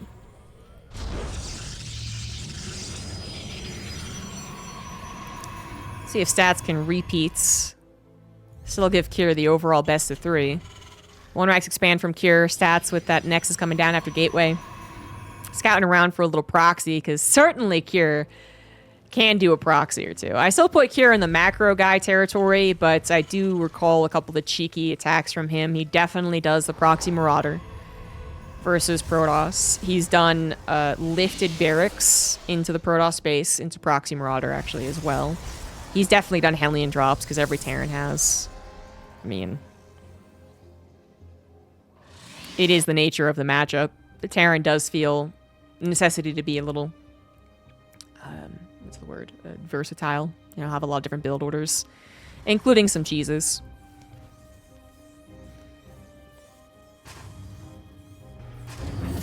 Probe finally figures that it is safe enough to go and harass. Finally gets that confirmation on a 1-Rax expand. It's going to get confirmation on the Marine opening as well. Marine into reactors, so factory very quick off of this. The probe gets the information that it arguably needs. There is certainly a question as to whether or not that would have swapped off. Theoretically, a tech lab could have been wanted on that factory. The timing should leave stats with some questions here. Is that going to be Hellions? Is it going to be a Widowmine drop once again? Could it be Cyclones even? If it is a reactor factory, that it is a possibility now. Tons of things to worry about. So last game, we even had stats going to a 3-gate after he saw a factory expand, but then it ended up being under really any pressure, not much pressure. This time around, not going to feel too much of the pressure. Even if it is the Hellion opener, he's figuring he can defend against that. He's got 2 gateways, no shield batteries, no overreaction, as this is not very committed at all. I mean, obviously it was a 1-Rax expand, so very much not committed. 4 Hellions, if it was 4, it could still do damage, but you still now even a wall is up and running. So 2 Hellions for scouting, and then 2 Widowmines with the medevac for the drop into what I believe will be a faster stim. So he's going to see eventually that there's a 3rd Nexus, and we'll see if he skips tanks or maybe just leaves it at 2. I think leaving it at 2 this game would be good, right? Yeah. So he's going to go right into tanks. He does not know what his opponent's doing yet. He has no idea about the Twilight Council even, so Kier would be rather foolish if he thought there'd be nothing aggressive happening. Stats can throw out something every now and again. But Stats is playing 2-gate Nexus. So 4 Widowmine drops, going to try and do the damage, but Stats has nowhere else to look except at home, which usually would mean Widowmines do not get huge damage. So 5 probes for, well, he could have saved that 3rd Widowmine. Well, he could have. Anyway, so now 2 Widowmines are alive again. Very healthy medevac. 5 probes going down for that. Actually pretty good. Some scouting as well. Very limited. But really what you need to scout was that 3rd Nexus. The Hellions did that anyway. This medevac can scout the gases, which is actually kind of important. As I noted late into the last game, that was a very gas-light Protoss. I think stats been up to 6 bases with only 3 gases. I think. So that's pretty light. And so already seeing double gases in the natural is a big difference. One that might lead to believe that there'd be less Zealots dedication That's kind of the only thing, because it's still going to go into Colossus. It's still going to be Blink, Colossus, Charge, and then probably later on Land Disruptors, right? It's probably going to look a lot like the same pacing of the game, but I imagine less Zealots. We'll see. Kira is going to leave his medevac right there, getting whatever scouting that he possibly can, opening up the opportunity for a two-pronged attack, which he didn't do last game. Well, Raven auto-turret harassment was actually really good. Oh, geez. 12 probes in total have been killed now. Oh, geez. That's quite a bit in it. Woodamine Drop going to come in for the second attempt. And while it's not going to get big money shots, it is that lost mining that adds up here and there. And in fact, some total miss micro. Whoa! That soccer is 100% not supposed to die. So this is a very effective Woodamine Drop. In total, the damage done here, 13 probes and a stalker for the 4 Woodamines and 2 Hellions. You favor that to the Terran. It's not a terrible need, but it is there. And you can see more in the workers. A little uncomfortable for the Protoss, a little uncomfortable. They should actually be done probing at this point. Yeah, they should have been done, probably. Past tense. So to still be investing 50 minerals every time, or 150 if you just boost out all the Nexus, it's a lot of money. Gateways are still finishing, however, and the Colossus, you know, once it started, you've just been waiting for it to end. So I guess there is some time to recover, but I did not realize how many probes have been added up there, man. Woodamine Drop was good. Raven harassment was good. Second Woodamine Drop was arguably great for what it offered. And it's all coming to a head now. Stats, not even really getting any time bot here. Like, his army really doesn't hold up against the Terran army now. Because if he walks out and Stim actually was done, not even Force would probably have saved him. Now it's looking a little bit better. He could probably try and reach out, but he wanted to be near those shield batteries, wanted to give himself the best possible defense. It just sucks because you worry about where they can get the positioning at this point. The time buying is kind of being given to stats because Kira's waiting for reinforcements, but now it's about where in the world are they, how did they get positioned? Because I didn't stop them in transit. Woodamine Drop will not be super effective as the medevac does get killed. Hardly a distraction as well. Kira's still not sieged up, actually. He's a little... Well, that's quite a concave. That is quite a concave. Nope, that is one of those I don't even blame stats for thinking he could do that. But actually, that was a very good concave for the Terran. Still pretty Marine heavy, yes, which is maybe one of the reasons that stats thought he could move out there. Guardian Shield plus a couple of Colossus. Marines are far less effective. But, oof, that was not it. And Kira recognized that. Lickety split, now dropping on top of the main base that he knew had very little in terms of defense. And this was one easy game for Kira. So we're all tied up here. Going to game 3. All tied up here. Moving on to Alcyone. I don't think we've had a new ladder map in this tournament so far. The bottom left is Cure. On the top right it is Stats. Stats has a really good game for game 1, and then really bad game 2. The type of game where you just felt like your head was actually pushed underwater the entire time. You can see the surface. You still have some strength in you to hopefully get back up there, and it never actually happens, and then you die. You drown. It's kind of what that overall game was like once you take a step back and really look at it overall. It's just very clear that Stats was never having a totally cool time, man. And it did start with the Woodamine Drop, but one good Woodamine Drop doesn't usually dictate the game that severely. And it's 2 good Woodamine Drops and some Raven harassment. You do start to really miss out on the beats that you need as a Protoss player. So for instance, feeling a little more confident about getting that delay on the push. Sorry. Colossus being with a couple Marines. Frankly, just a couple more units. You also are probably in a better headspace. You get to do everything that you want to do, then you're more likely to think about the next good, correct thing to do. When if you start making a lot of bad decisions and having a lot of bad things happen to you, it's very easy to snowball. So there's probably also a chance that Stats doesn't push into that army like he did and misjudge the engagement. All those things that lead into another, right? But this game, we got Kier going for a factory expand again. Now, this did seem to scare stats into a 3-gate. Now, the addition of a 3rd gateway is not a monumental dedication. You don't lose tons of money for it if you don't use it. If you're warping in 3 stockers at a time, all the time, then yes, you're doing something different. You're going for a very aggressive opener, but if you don't and you just get it for safety reasons, that's pretty much okay. And that's what he did in the first game, was what it looked like. The factory expand follow-up potential is always scary. Even the factory expand itself can be scary. Reaper's going to get a scout into that Nexus. Very normal opener from stats. Cure is doing the normal factory expand. This is not something that stats can confirm until later. Knowing that that factory is pretty fast, you got to worry about what's coming out of it, so you don't really want to send the Adept on over. A cheeky probe scout, though, actually works totally fine. I actually kind of wish sometimes that pros would do this more. I'm better than a pro, obviously. But seriously, there's times where scouting is limited, and particularly for Protoss, scouting is expensive. Because all of the units are more expensive than the other races. So you're basically always thinking, I'm never going to lose it as a Protoss player. And that's not always true. Sometimes you do lose the Adept. So a probe is a really, I think, great halfway measure.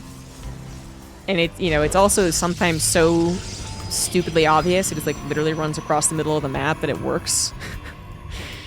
Anyways, I liked it. Reaper's going to get a scout in that Phoenix. It is Phoenix, so we are assuming Phoenix Colossus, just because that has been the meta for a year at this point. Phoenix Charge has really fallen off, unless you're maybe like a nice, maybe Chinese or Taiwanese Protoss. Still do it more often. Otherwise, yeah, it's been Phoenix Colossus. We already have a 3rd gas, which is leaning towards Phoenix Colossus. And its stats. And there's a Robo, so there's the confirmation. And we got 1-1-1 set up for Cure. You know, he is not going for Widow Mines this time, despite their effectiveness in the overall series. He's going to go right into a double Cyclone. A couple Marines as well. Looking to take advantage of what is a very precarious army to have for stats. It's a vulnerable army. If used correctly, it's very efficient. It's like a cunning style of play, but it's very easy to use incorrectly. First things first, shield back on the front lines, A+. Second thing is to never lose a Phoenix on the map. And then I guess the third thing is don't miss micro. Don't screw this up. Don't beef it. This is a backup pylon actually at this point. So that's making sure this would not be too much of a bother. And, well, that Viking just appeared at the best possible moment. Adds in a first shot that Stats was not anticipating.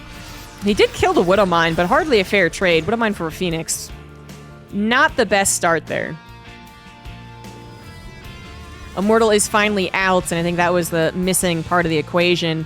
But now we're one less Phoenix. It's one less crowd control. The Phoenix even really shy about getting on top of this to actually get some of these units picked up and out of the fight. Understandably so. You can see that even though the pickups came through, again, a reinforcing Viking pops when Stats is not expecting it, and leads to the death of two of those Phoenix. Vikings are also dying, to be fair. Oh my goodness! Actually, I almost got that last Phoenix. 3 Phoenix dying though. Oh my god! He went to. Oh my god! He got it! Oh my god! Cure with the micro. Got that Phoenix that was on 1 health. Oh, that was actually really cool. Alright. Kudos to Cure for a little micro display there. But now it's time to evaluate the situation. And it's kind of difficult to do. 4 Phoenix is a catastrophe. This is Sudoku committing catastrophe level for Rotterdam, alright? You are just dead. But for other people... and for a commentator like myself, I would say that there's a chance that Stats recovers. 4 Phoenix is a lot to lose, but he also took away a lot. Medevac died, 2 Vikings died, 3 Cyclones died. All of these things significantly impacted the timing of stim and combat shields because you had your add-ons and all your gas and whatnot put into those tech building or tech units. Only now do we have tech labs being added so the stim can start up and combat shield as well. So there's that gap of time in which Stats is not going to be affected. he does still have to rebuild his Phoenix count, and that is a pretty penny. You can't just say, okay, I don't need Phoenix. You would have no anti-air. So that is a lot to have to do. Nexus comes down pretty swiftly. I mean, we could have had a further delay, I suppose, on the Nexus. It is really concerning, though. The loss of the Phoenix, having to rebuild the Phoenix, and then the Phoenix not getting harassment done because they were dead. Like, that's not great for a Phoenix Colossus player. When the Phoenix get harassment done, it's pretty freaking effective. One of those, it's so late, no one expects it kind of moves. 6 SCVs go down, but now the Phoenix are out of the front, but this is not really a push, right? Okay. It's not. Even though Cure is rallying forward, he's not really pushing, right?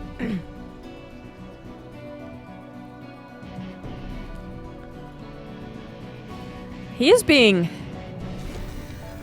territorial.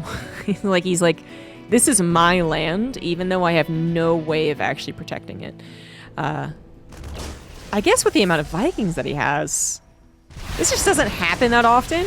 That the Viking number is this high, sub 8 minutes. Which Cure is well aware of, and he is being a bully. The Phoenix couldn't contest with it, and then the Colossus obviously don't want to go face first into it. With the tank also helping to anchor this is really difficult to dislodge. Cure just can stay here, not indefinitely, but for a good time.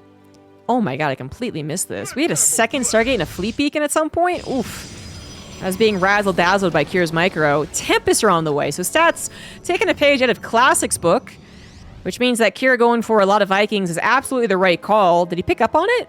And somehow? Some way? Maybe not.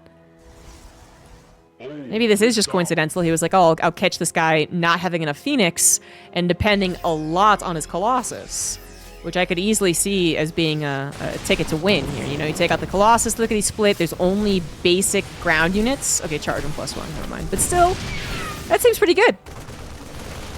But now the Vikings don't just have freebie kills. They have to contest with Phoenix and Tempest and then also worry about how they deal with the Colossus.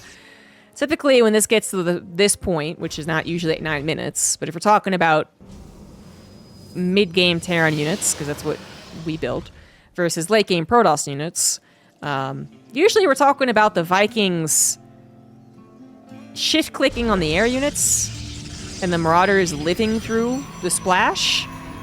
That's not always the case. You could definitely try and get the Vikings to kill the Colossus ASAP and then just hope that the ground overruns the Protoss, which has also happened. Particularly when Marines are still very dependable to be anti-carrier units up to a certain point. But usually you do have a good number of them initially compared to the interceptor count, and carriers don't actually look that strong. Cure's on 3 bases, guys. He's got 1-1. We do have 1-1 for stats, but that's both attacks, actually, air and ground. I don't know if Cure knew about the Tempest again, but he certainly does now. And he has a 12 Viking count, so he must have picked up on this. This must be how all the Protosses are playing. Or stats in particular, either way. He is really well set up for it. Because usually, there's more of an awkward moment where there's not enough Marines. And there's not a big enough Terran army to just A-move, certainly. And so the Terran's not dead at all, but they try and push into the Protoss, and then the Protoss just can't really do much except live and hold on. But we're getting to that point in which both players are maxed out on pretty perfect late-game armies. Seems to be that way. Cure did not find any opportunity to just kill the guy. I was trying to say, a lot of times, you know, you don't have that many Vikings when they still are building their capital ship count. In this case, there was a decent amount of Vikings already, but he did not get to utilize them. Now it's more of a typical, okay, we're both maxed out. Of course, you're going to have X amount of Vikings to X amount of carriers and Tempests. Stat successfully gets to his late game, getting up to 5 bases. Cure now on 4 bases. Planetary not quite done as Zealots come in. Good timing there for stats. Both of them sizing up the engagements. Clearly, if you could, you wouldn't fight against those shield batteries, but Cure only has so many options. Tier 2 upgrades versus just +2 attack. EMP is bathing the Protoss army before the fight even starts, and this just looks one-sided. The Vikings are going to take that mothership. Marine taking on a lot of the interceptors. Medevac energy actually being a major problem here, especially if we're going to get another stim soon. Colossus still in play. 1 or 2 more attacks from that Colossus could be big as the stim happens. Medevac's completely out of juice. The recall happens on some of the Zealots, I think it was. Just 1 Zealot left over. Actually killed 17 SCVs as well. Okay, this is still pretty freaking tight. Medevac energy being a problem for that particular fight. A lot of units not getting healed up, so you have a lot of Marauders actually getting that last shot. Actually dying as opposed to barely escaping. Some of them do barely escape. More Vikings on the way, but I think we really need to get back into medevacs. There we go. Finally, medevacs are on the way. So we do have 3 starports. It is very possible. It was Cure's gas count that was actually hurting. And I guess for a moment there, it was also his SEV count. As so many died with the planetary not yet being done. But as things calm down, units will get healed back up. Upgrades will continue on in favor of the Terran. 3-3 upgrade is going to be a big problem for stats. But that looked like a moment for Cure there. That's why he took it. Ended up not being the moment he was hoping for. He still kills a 5th base. I think that's pretty important that was such a freebie. He just walked over and was like, oh, hey. And now that the gas is coming through, hopefully we have a more balanced army. And we got Storms involved now as well on the offense. 7 carriers, 1 Tempest. Carriers will have +2 in just a couple of seconds. 3-3 still not done for the Terran, as now Cure is entirely on the defense here. Tank is sieged up, some Sim City to help out. EMPs will be available. They blanket the right side of the army. High Templars kept far back, though, in case those storms are necessary, and they absolutely will be. Medevac's once again out of juice as the Bio army just gets depleted. Oh, that storm! Oh, it's absolutely brutal. It also stops the focus fire there from the Vikings, but guess what? The Interceptor's running out of power here. Well, no, hold on here. Marines are running out, actually, but the Vikings still coming out as well. Supplies weirdly similar, but Cure is not going to win this battle. Stalkers getting warped in now are the perfect answer to what's currently going on here. Cure does not have critical mass of units. The Stalkers will win out despite their deficit of upgrades, and all of this happened prior to 3-3 finishing for the Terran. If 3-3 was actually done for that entire battle, with how close it got, you could 100% see that going the other way around. 1 more carrier will fall here. The Interceptor count at 1. 1, baby. 3rd orbital is going to die. Now, Cure did get himself up to 5 bases, but no planetary has to cancel his, I guess, 6th, I'm guessing it was, to try and save some cash. It's no longer the air that is the problem, it is the ground. Only 1 EMP available, and I would, be much more comfortable with 3 or 4. Cure trying to get those out now. +2 ship weapons not going to really impact this. Stat's going to go back into Colossus, which is not going to be nearly as powerful as that last game, as the first game. Not going to be nearly as powerful as a transition, but I still kind of like the idea. The Viking count isn't that high, so they're certainly not one-shotting any of these units they're supposed to focus on. Stalkers were not able to end the game, get that snowball, get on top of the production, so now more so the bio is favorable. We got EMPs, we got 3-3. Cure's army supply down by 20, however, overall. He's not in a great place. And even though his economy has stayed okay, it's certainly not perfect. We got no saturation in the main, very little in the natural. And I think this might be it. Stats is going to go for it. Zealots wrapping around the army. EMPs do go on some of the Archons, but the Zealots just wreck through.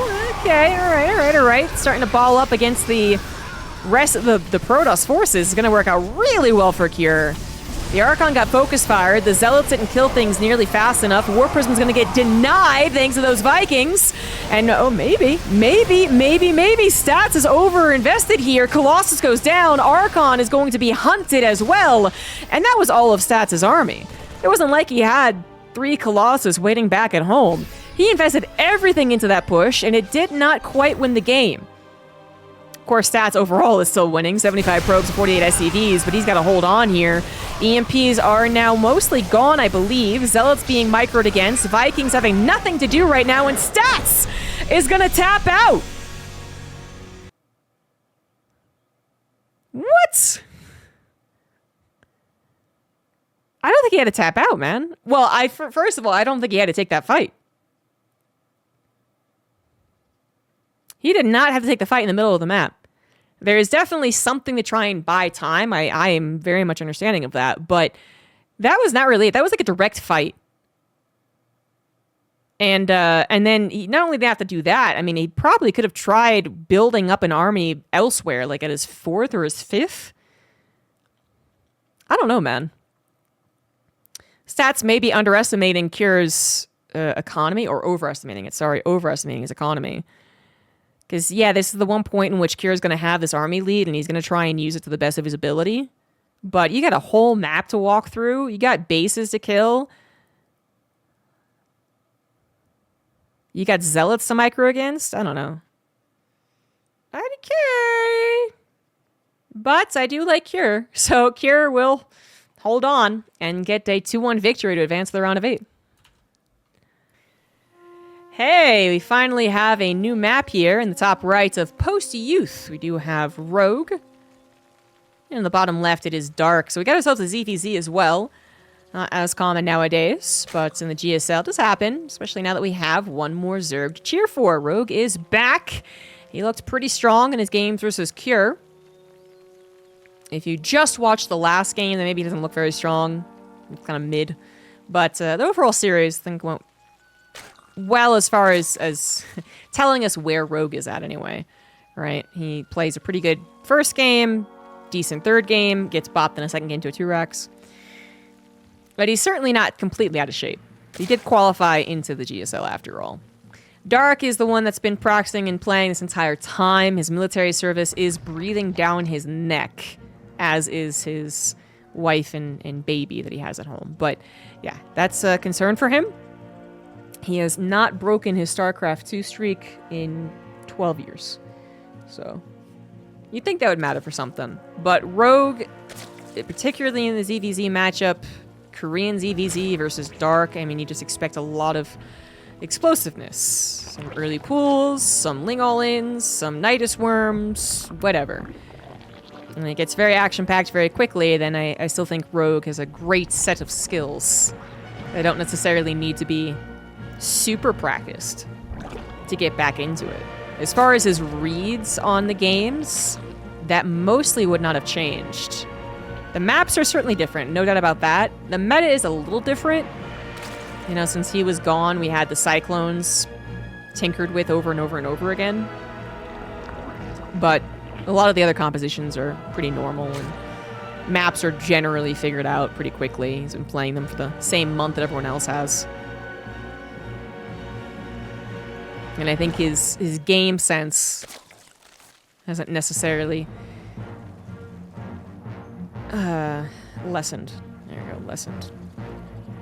A ZVZ, and game sense is going to be really important. The ebb and flow, the when to drone, when to build army. That's really what it comes down to. Both of them going for normal hatcheries, by the way. Post-Youth map with the in-base natural that halfsies. It's halfsies. It doesn't have too many other distinctive features, I suppose. The mineral wall to block that's safe, natural. And then that's it, right? Gold base in the middle. There you go. Gold bases in the middle, which we do see Zerg players reach out to on occasion. In this case, Dark is not. It's going to go for that vertical third. Rogue has actually walled off his main base and is going for a 2-base lair. So much more interesting than what's going over on Dark's side of things. Dark is also going for a fast lair. Never mind. They're both doing interesting things.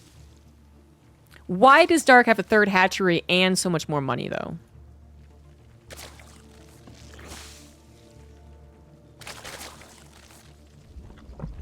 I guess because he just was later to busting out all these drones. Okay, fair enough. They both are going to get 35 drones. Rogue grabs an evolution chamber and is working his way onto speed at this point. Dark, still no speed. They both skip speed. Until now. They both are going for a spire. Oh my goodness. Oh my goodness. I didn't want to say it. I didn't want to jinx it.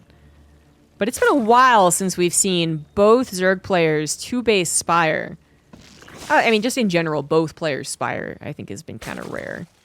Sometimes in the ZVZs, we do get to see, you see a non-committal Spire, kind of, you know, we want to call it that. You know, they're deep into a 3-base economy, and then they go mutas, but only 8 of them, and then they swap back into roaches. The other player decides not to go for them at all, cancel the Spire, I don't know, whatever.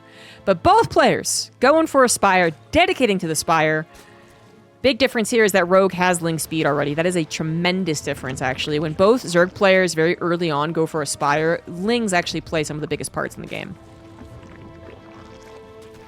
And clearly, that's a game that Dark has lost. But, you know, Rogue, he had to kill that 3rd hatchery. He didn't have one of his own.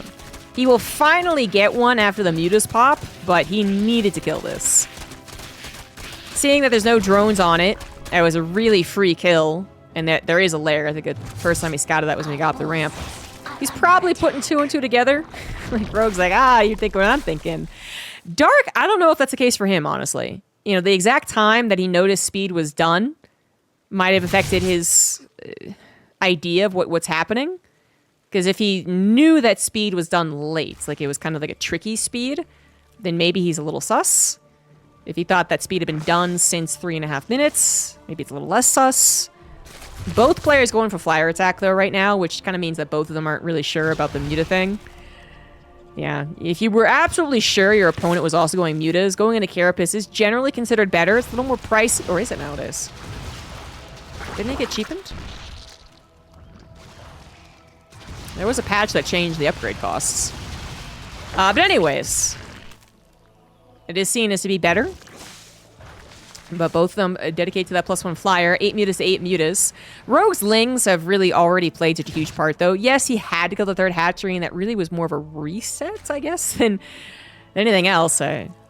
Yeah, Dark got way more drones, but you can see he's oversaturating. I still say that having that many Lings on the field, just like performing that maneuver as the first one to do it, I think it does hold some strength to it.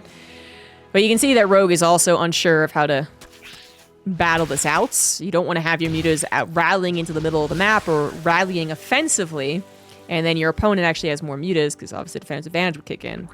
Because all you need is a 1 or 2 muta difference. There is some micro to be done as far as who stacks mutas better, and if you have anything on the ground alongside those mutas, Lings, Queens, Spores, whatever. But muta battles, much like Phoenix battles, they end pretty abruptly. When they choose to take the battle, it's 9 times out of 10 going to be decided right then and there. Sometimes you see the Ling comeback happen, especially when this was a more popular style of play. I'm talking like a decade ago, actually. You'd see like double upgraded Lings come back, but it's been a while. 17 to 16 mutas. Dark actually down 1. Also with less Lings here, but he has a couple of Queens helping out. They're actually... I don't know if they're attacking the muta, or if that matters. I think the Queens did help out maybe just enough. Rogue starting to break through, maybe with the Lings. He is starting to lose the muta battle, however, as Dark is rallying faster, simply as, but those Lings are breaking on through, and that is a big problem. Lings in every nook and cranny. Oh, it's going to kill a lot of drones, going to disrupt a lot of mining. Rogue totally lost the muta war, though, and that's why he taps out. It was such a... It wasn't exactly a twist, because if you lose the muta war that badly, it was 11 mutas to 3. When you lose the muta war that badly, you usually are dead. But I thought he would try and do a little more with the Lings and hope they killed a bunch of drones. He still didn't have a 3rd hatch. He was going to have to replace a really large amount of mutas, and the tap out does make sense. It was like, it's all building up to this moment. Oh, it didn't matter anyway. Okay, cool. GG. On to the next game.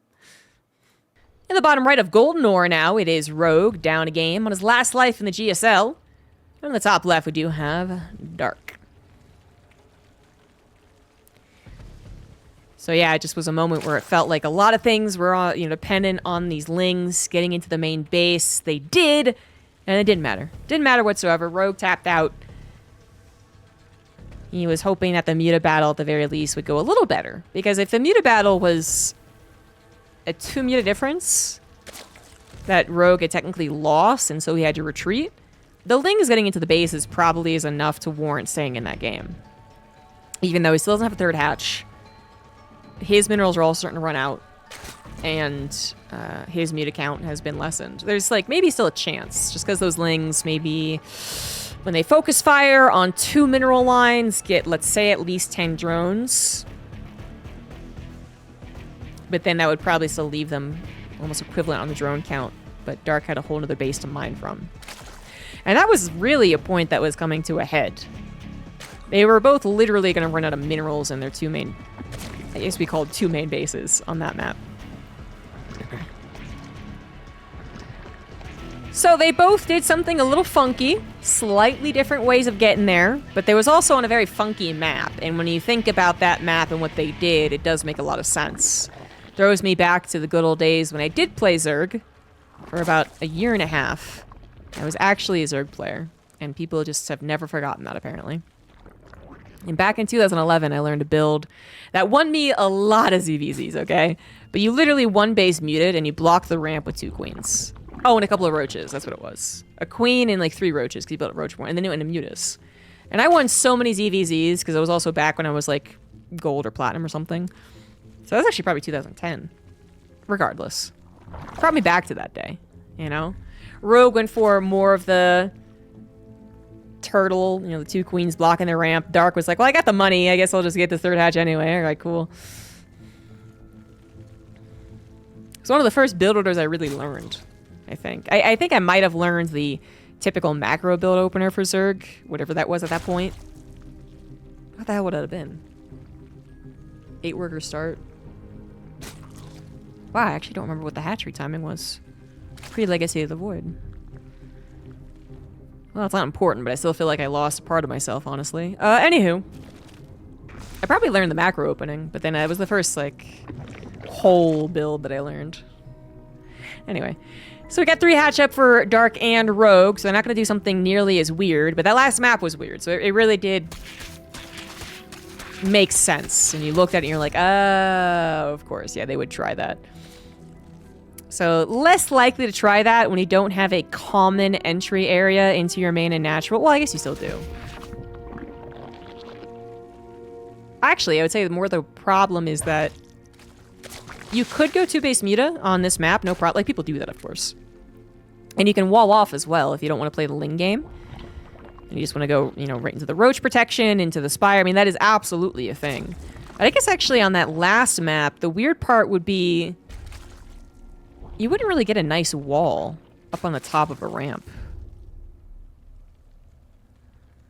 It's interesting. Anywho. Not gonna happen this game. Not gonna happen this game. Nice time for the creep tumor. Neat.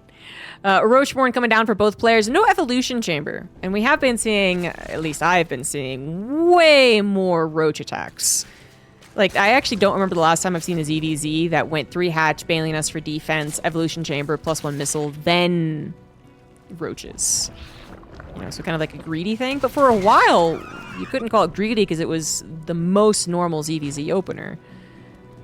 Or let's just say one of the more prevalent ZVZ openers. So there's 10 ZVZ openers that was played 40% of the time or something, whatever it is.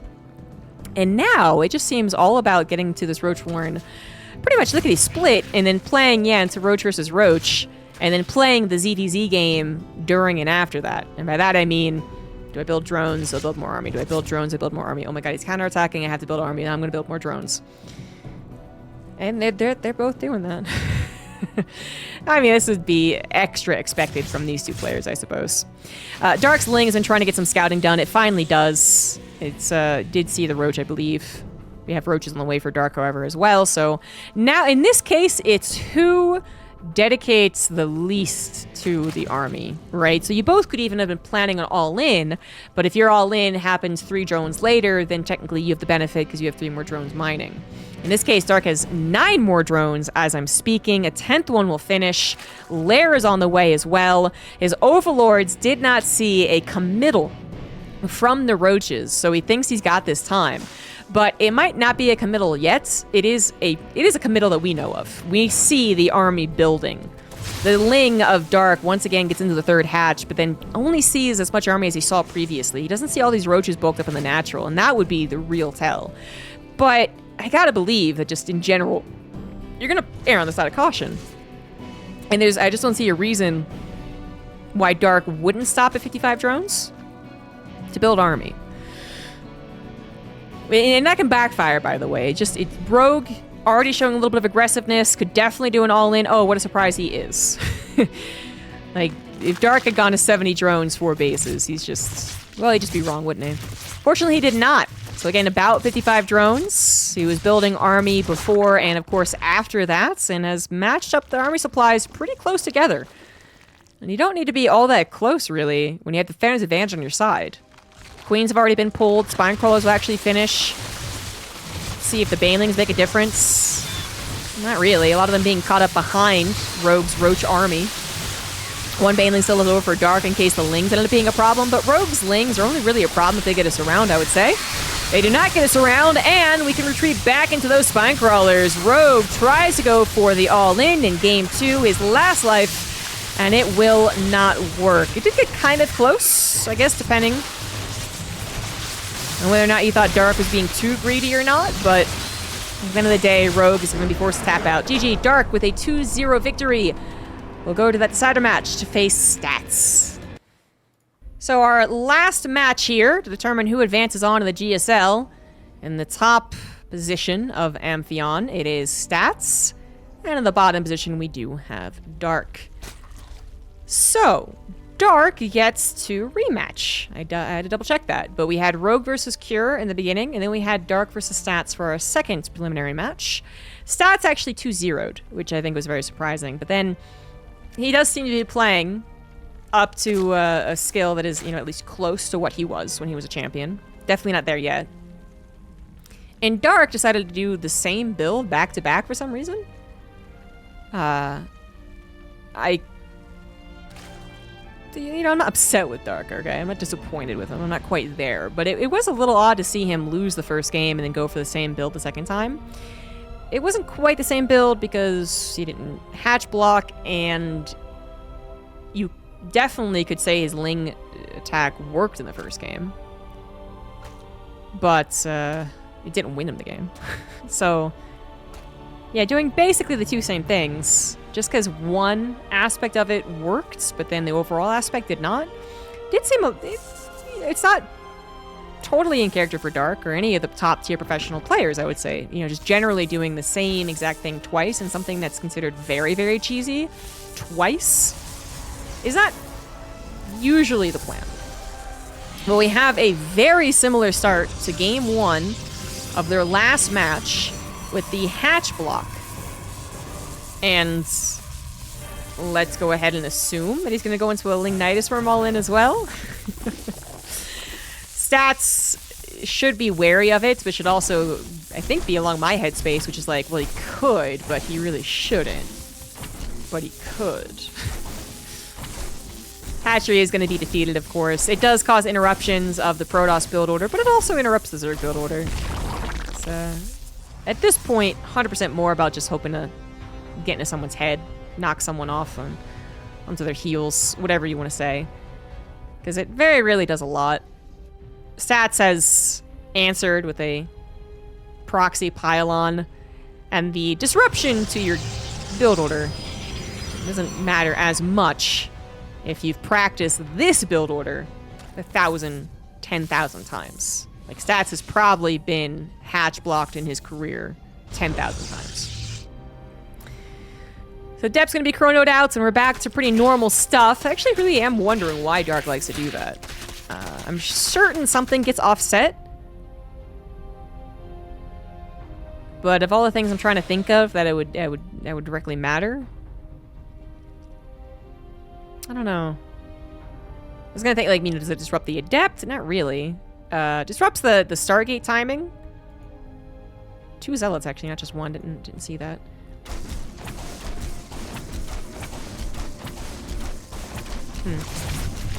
He's done it 3 times against Stats. Like, this is the most that the reason I'm questioning it is because of it being done 3 times in a row. If it was a once-off thing, it's just like, they kind of throw this out here, but 3 times in a row?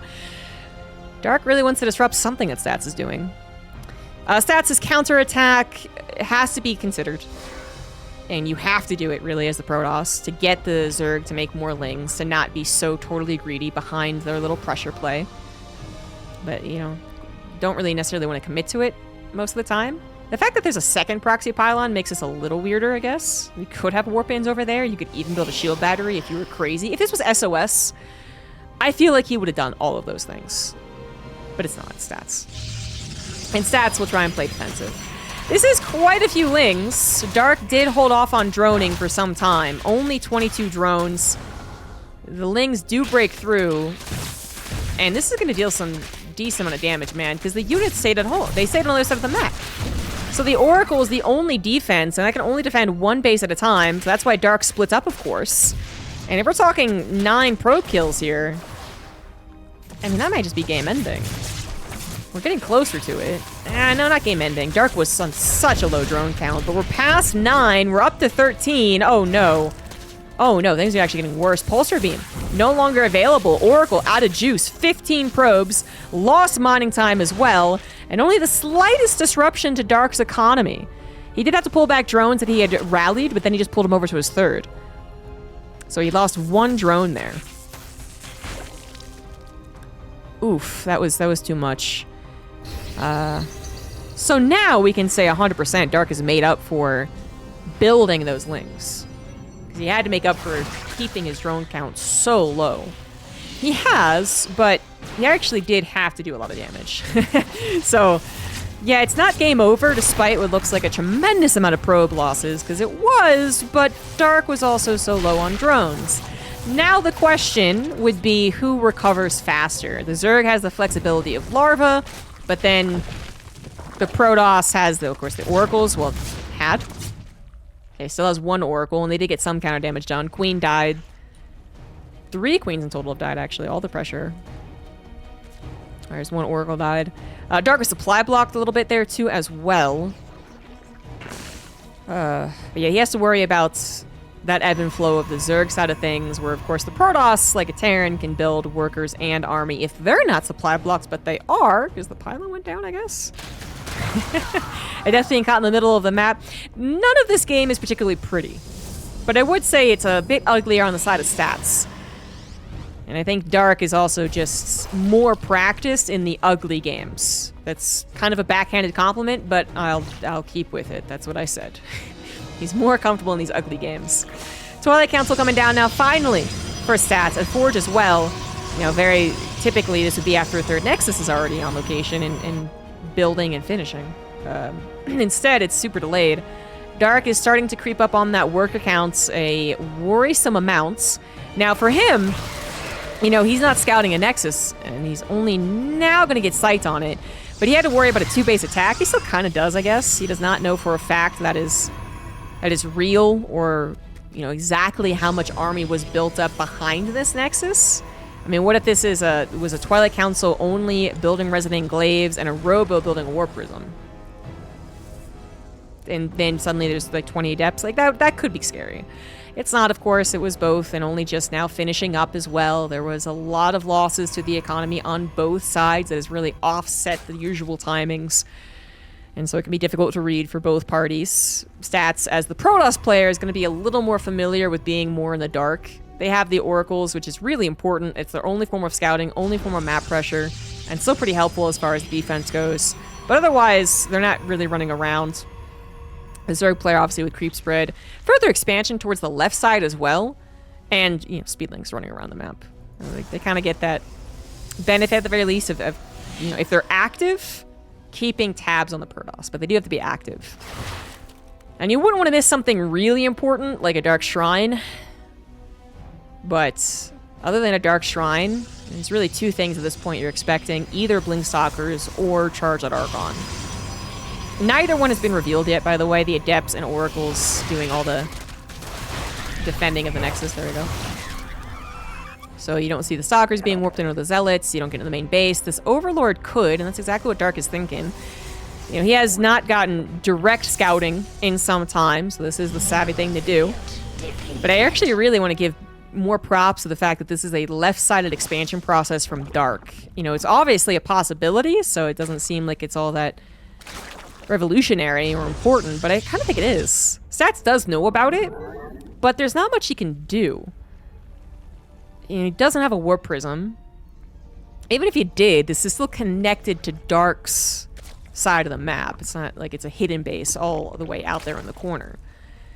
And then he could mine out his own minerals to try and progress towards that base as an attack, but then he'd open up another attack path for him. He'd be harassed all damn day long.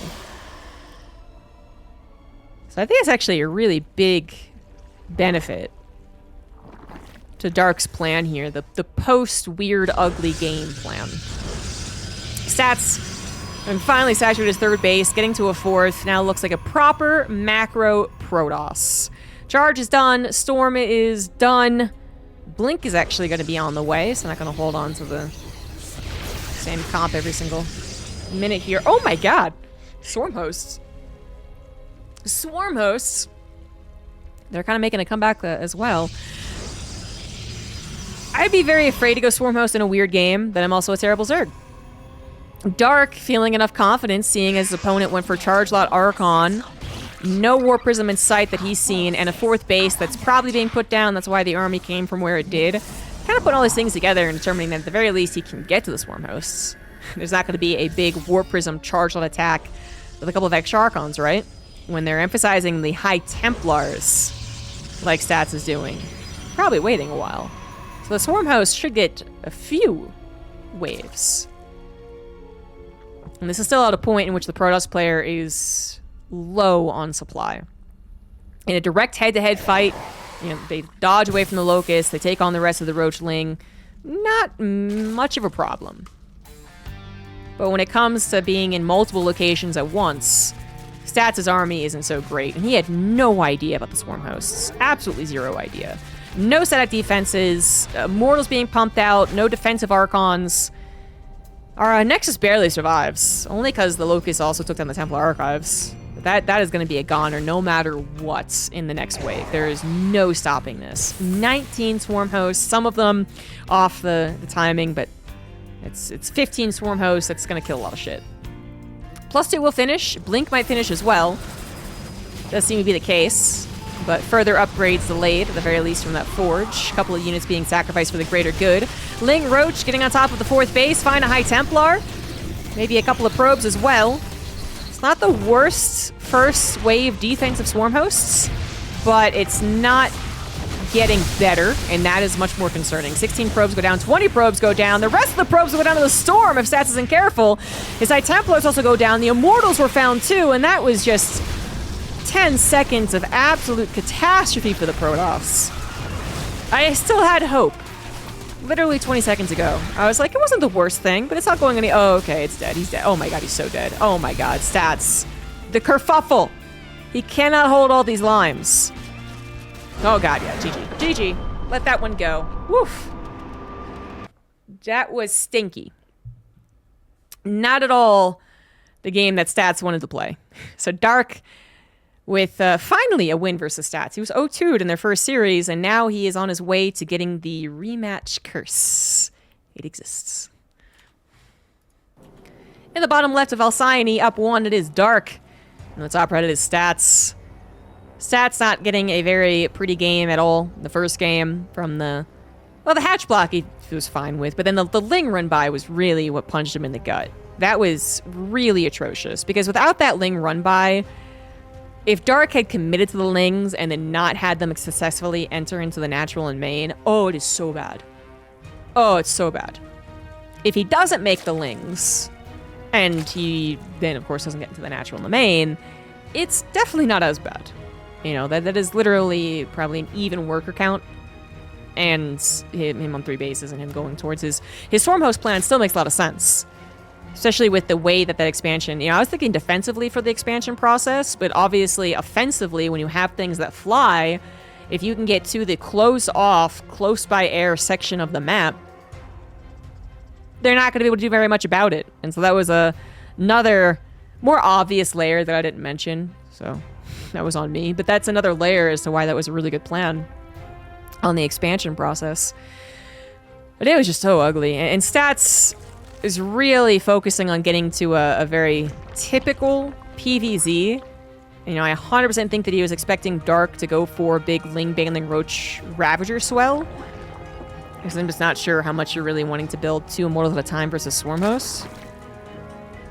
You still want to build a almost typical looking Protoss army. The real conundrum against Swarm Hosts is just building enough of an army.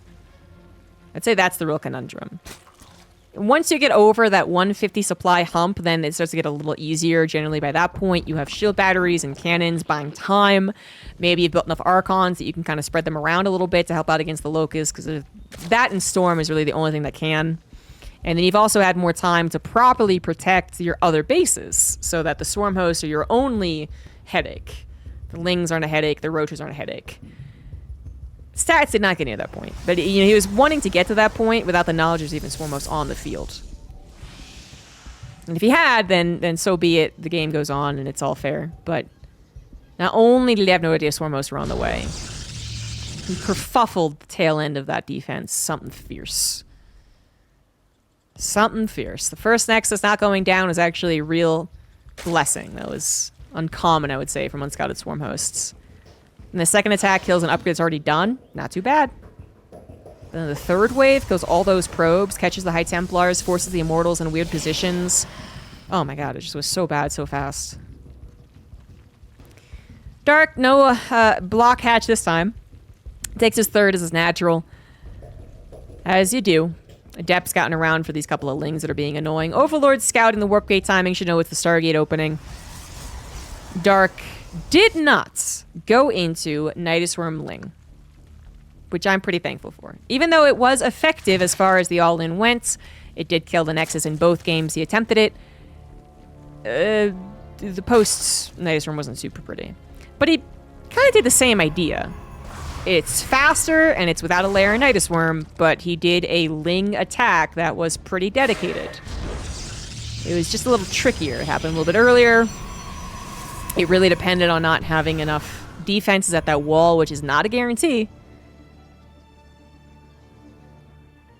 And it was kind of just as cheesy, just not generally as game-ending, I suppose, as the Nidus Worm is. Stat's going to be ultra super prepared for that type of maneuver once more. It's not the same maneuver. The Oracle is out. The Lings have not tried to penetrate, and Dark, as we know it, is droning behind it, but Stats has got to be extra. He's got to be scared of everything at this point. Dark is clearly going to be doing everything he can. There's not a build that's off limits to Dark. And while that means that sometimes they might kind of be bad builds, sometimes. I'm not saying the Nidus Worm was, just sometimes we've seen Dark really go for some weird plays that totally fail pretty hard. Yeah, he can do anything. So you got to worry about the Ling Flood at the early stage. You got to worry about legitimate 2-base Ling Flood, I would say, as well. That clearly didn't happen this game. You got to worry about the attempted Ling Flood to get that third Nexus killed. You got to worry about the Nidus Worm Flood that he's been doing in the previous series. Then you got to worry about other things like Spire, Roach Warren, Hydralisk Den. Yeah, those are the big ones, I guess. And you could also add on a Spire in this game. We are heading more towards a macro game. Trying to pay attention to Dark's drone versus Ling count, though. Third Nexus will finish for Stats as he sends his Adepts forward. He's able to build 7 of them with 3 Oracles still alive. Combined together, that is a fearsome fighting force, but they're not all combined together. The 2 Oracles were hoping for a bigger distraction, but 2 Queens still remain guarding their post with the Spore Crawler. The Adepts, shock and awe, before just abruptly leaving. And it is going to be Nidus Worm. You know what, though? I kind of like it here. The Lings tripped up Stats last game. They threw him off a little bit. They worked in general. They very much worked with all those probe kills. And then you go back after that win, after finally getting a win versus the guy, you go back to the Nidus Worm. That, again, Nidus Worm was effective. Let's think of it independent from his actual losses. It was effective. I actually don't mind it at all now that it's after a victory. I feel like it's kind of been reset. So this is brand new, basically. Nidus Swarm will reveal itself in a hot second. Stats did not know about this for a fact, and once again, very similar to the first game of the first series, he is racing back home with the Adepts. Here's a big difference, though. This is actually a super important difference. In fact, one that I think is going to make Dark win this game. It's not the second Nidus Swarm in the natural. It's that he attempted to break the natural first. I think that is a huge difference. The third base was broken in the first game after a half-hearted attempt to defend it. Then Stats pulled the probes and went into his natural and turtled. And in the second game, Stats basically gave up on it immediately. And so that means that he had 2 uninterrupted bases of mining, technology, and production. With the Lings actually entering into the main and natural, there was a lot more disruptions, probe kills. The third Nexus was also mining, actually, but that's way more of a freebie than getting into the natural and the main. So I think it's really important that Dark did that first. Now getting top of the third base, like I said, it's kind of a freebie. The Lings did us around. There's very little the Protoss can do to stop that from dying.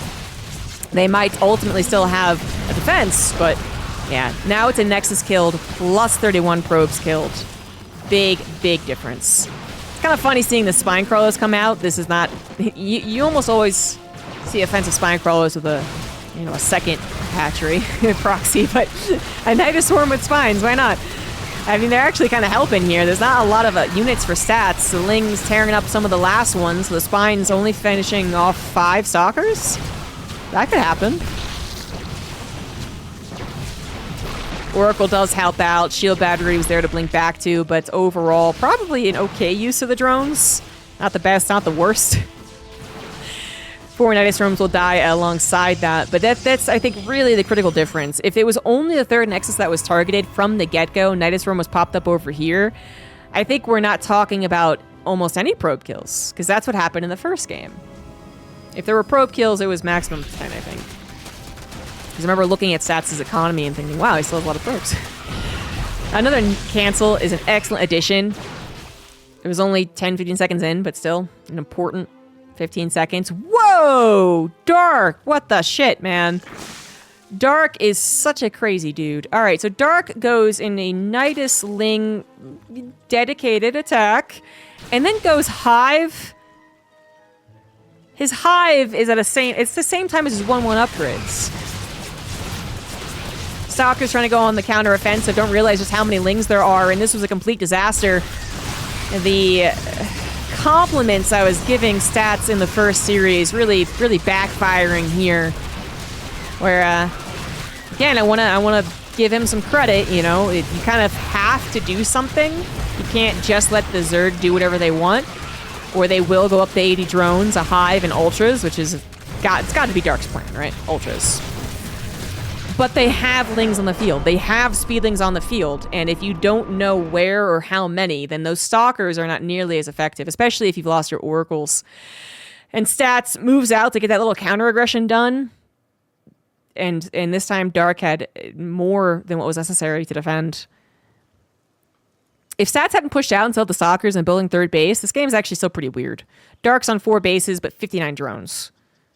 His Hive is done, but then to actually get enough Ultras is another question entirely. Because you're talking about like 2 Ultras trying to run into a defensive Protoss with only 1-1 upgrades? Nah. But Stats did move out thinking that he had to, and I'm not sure that he did actually. Well, it is difficult. It is difficult. You want to apply some pressure, but you only have so many units of pressure, and well, that was not it. It's not a sad loss for Stats, but this GSL season has been all about the rematch curse, and the more anticipated advancers do in fact advance, despite some wobbly starts. Cure and Dark will advance over the military returnees Rogue and Stats. And that's it for the round of 16. A round of 8 is set, and I believe it begins next week. So thanks for watching, guys. Hope you enjoy the GSL coverage. See you next time.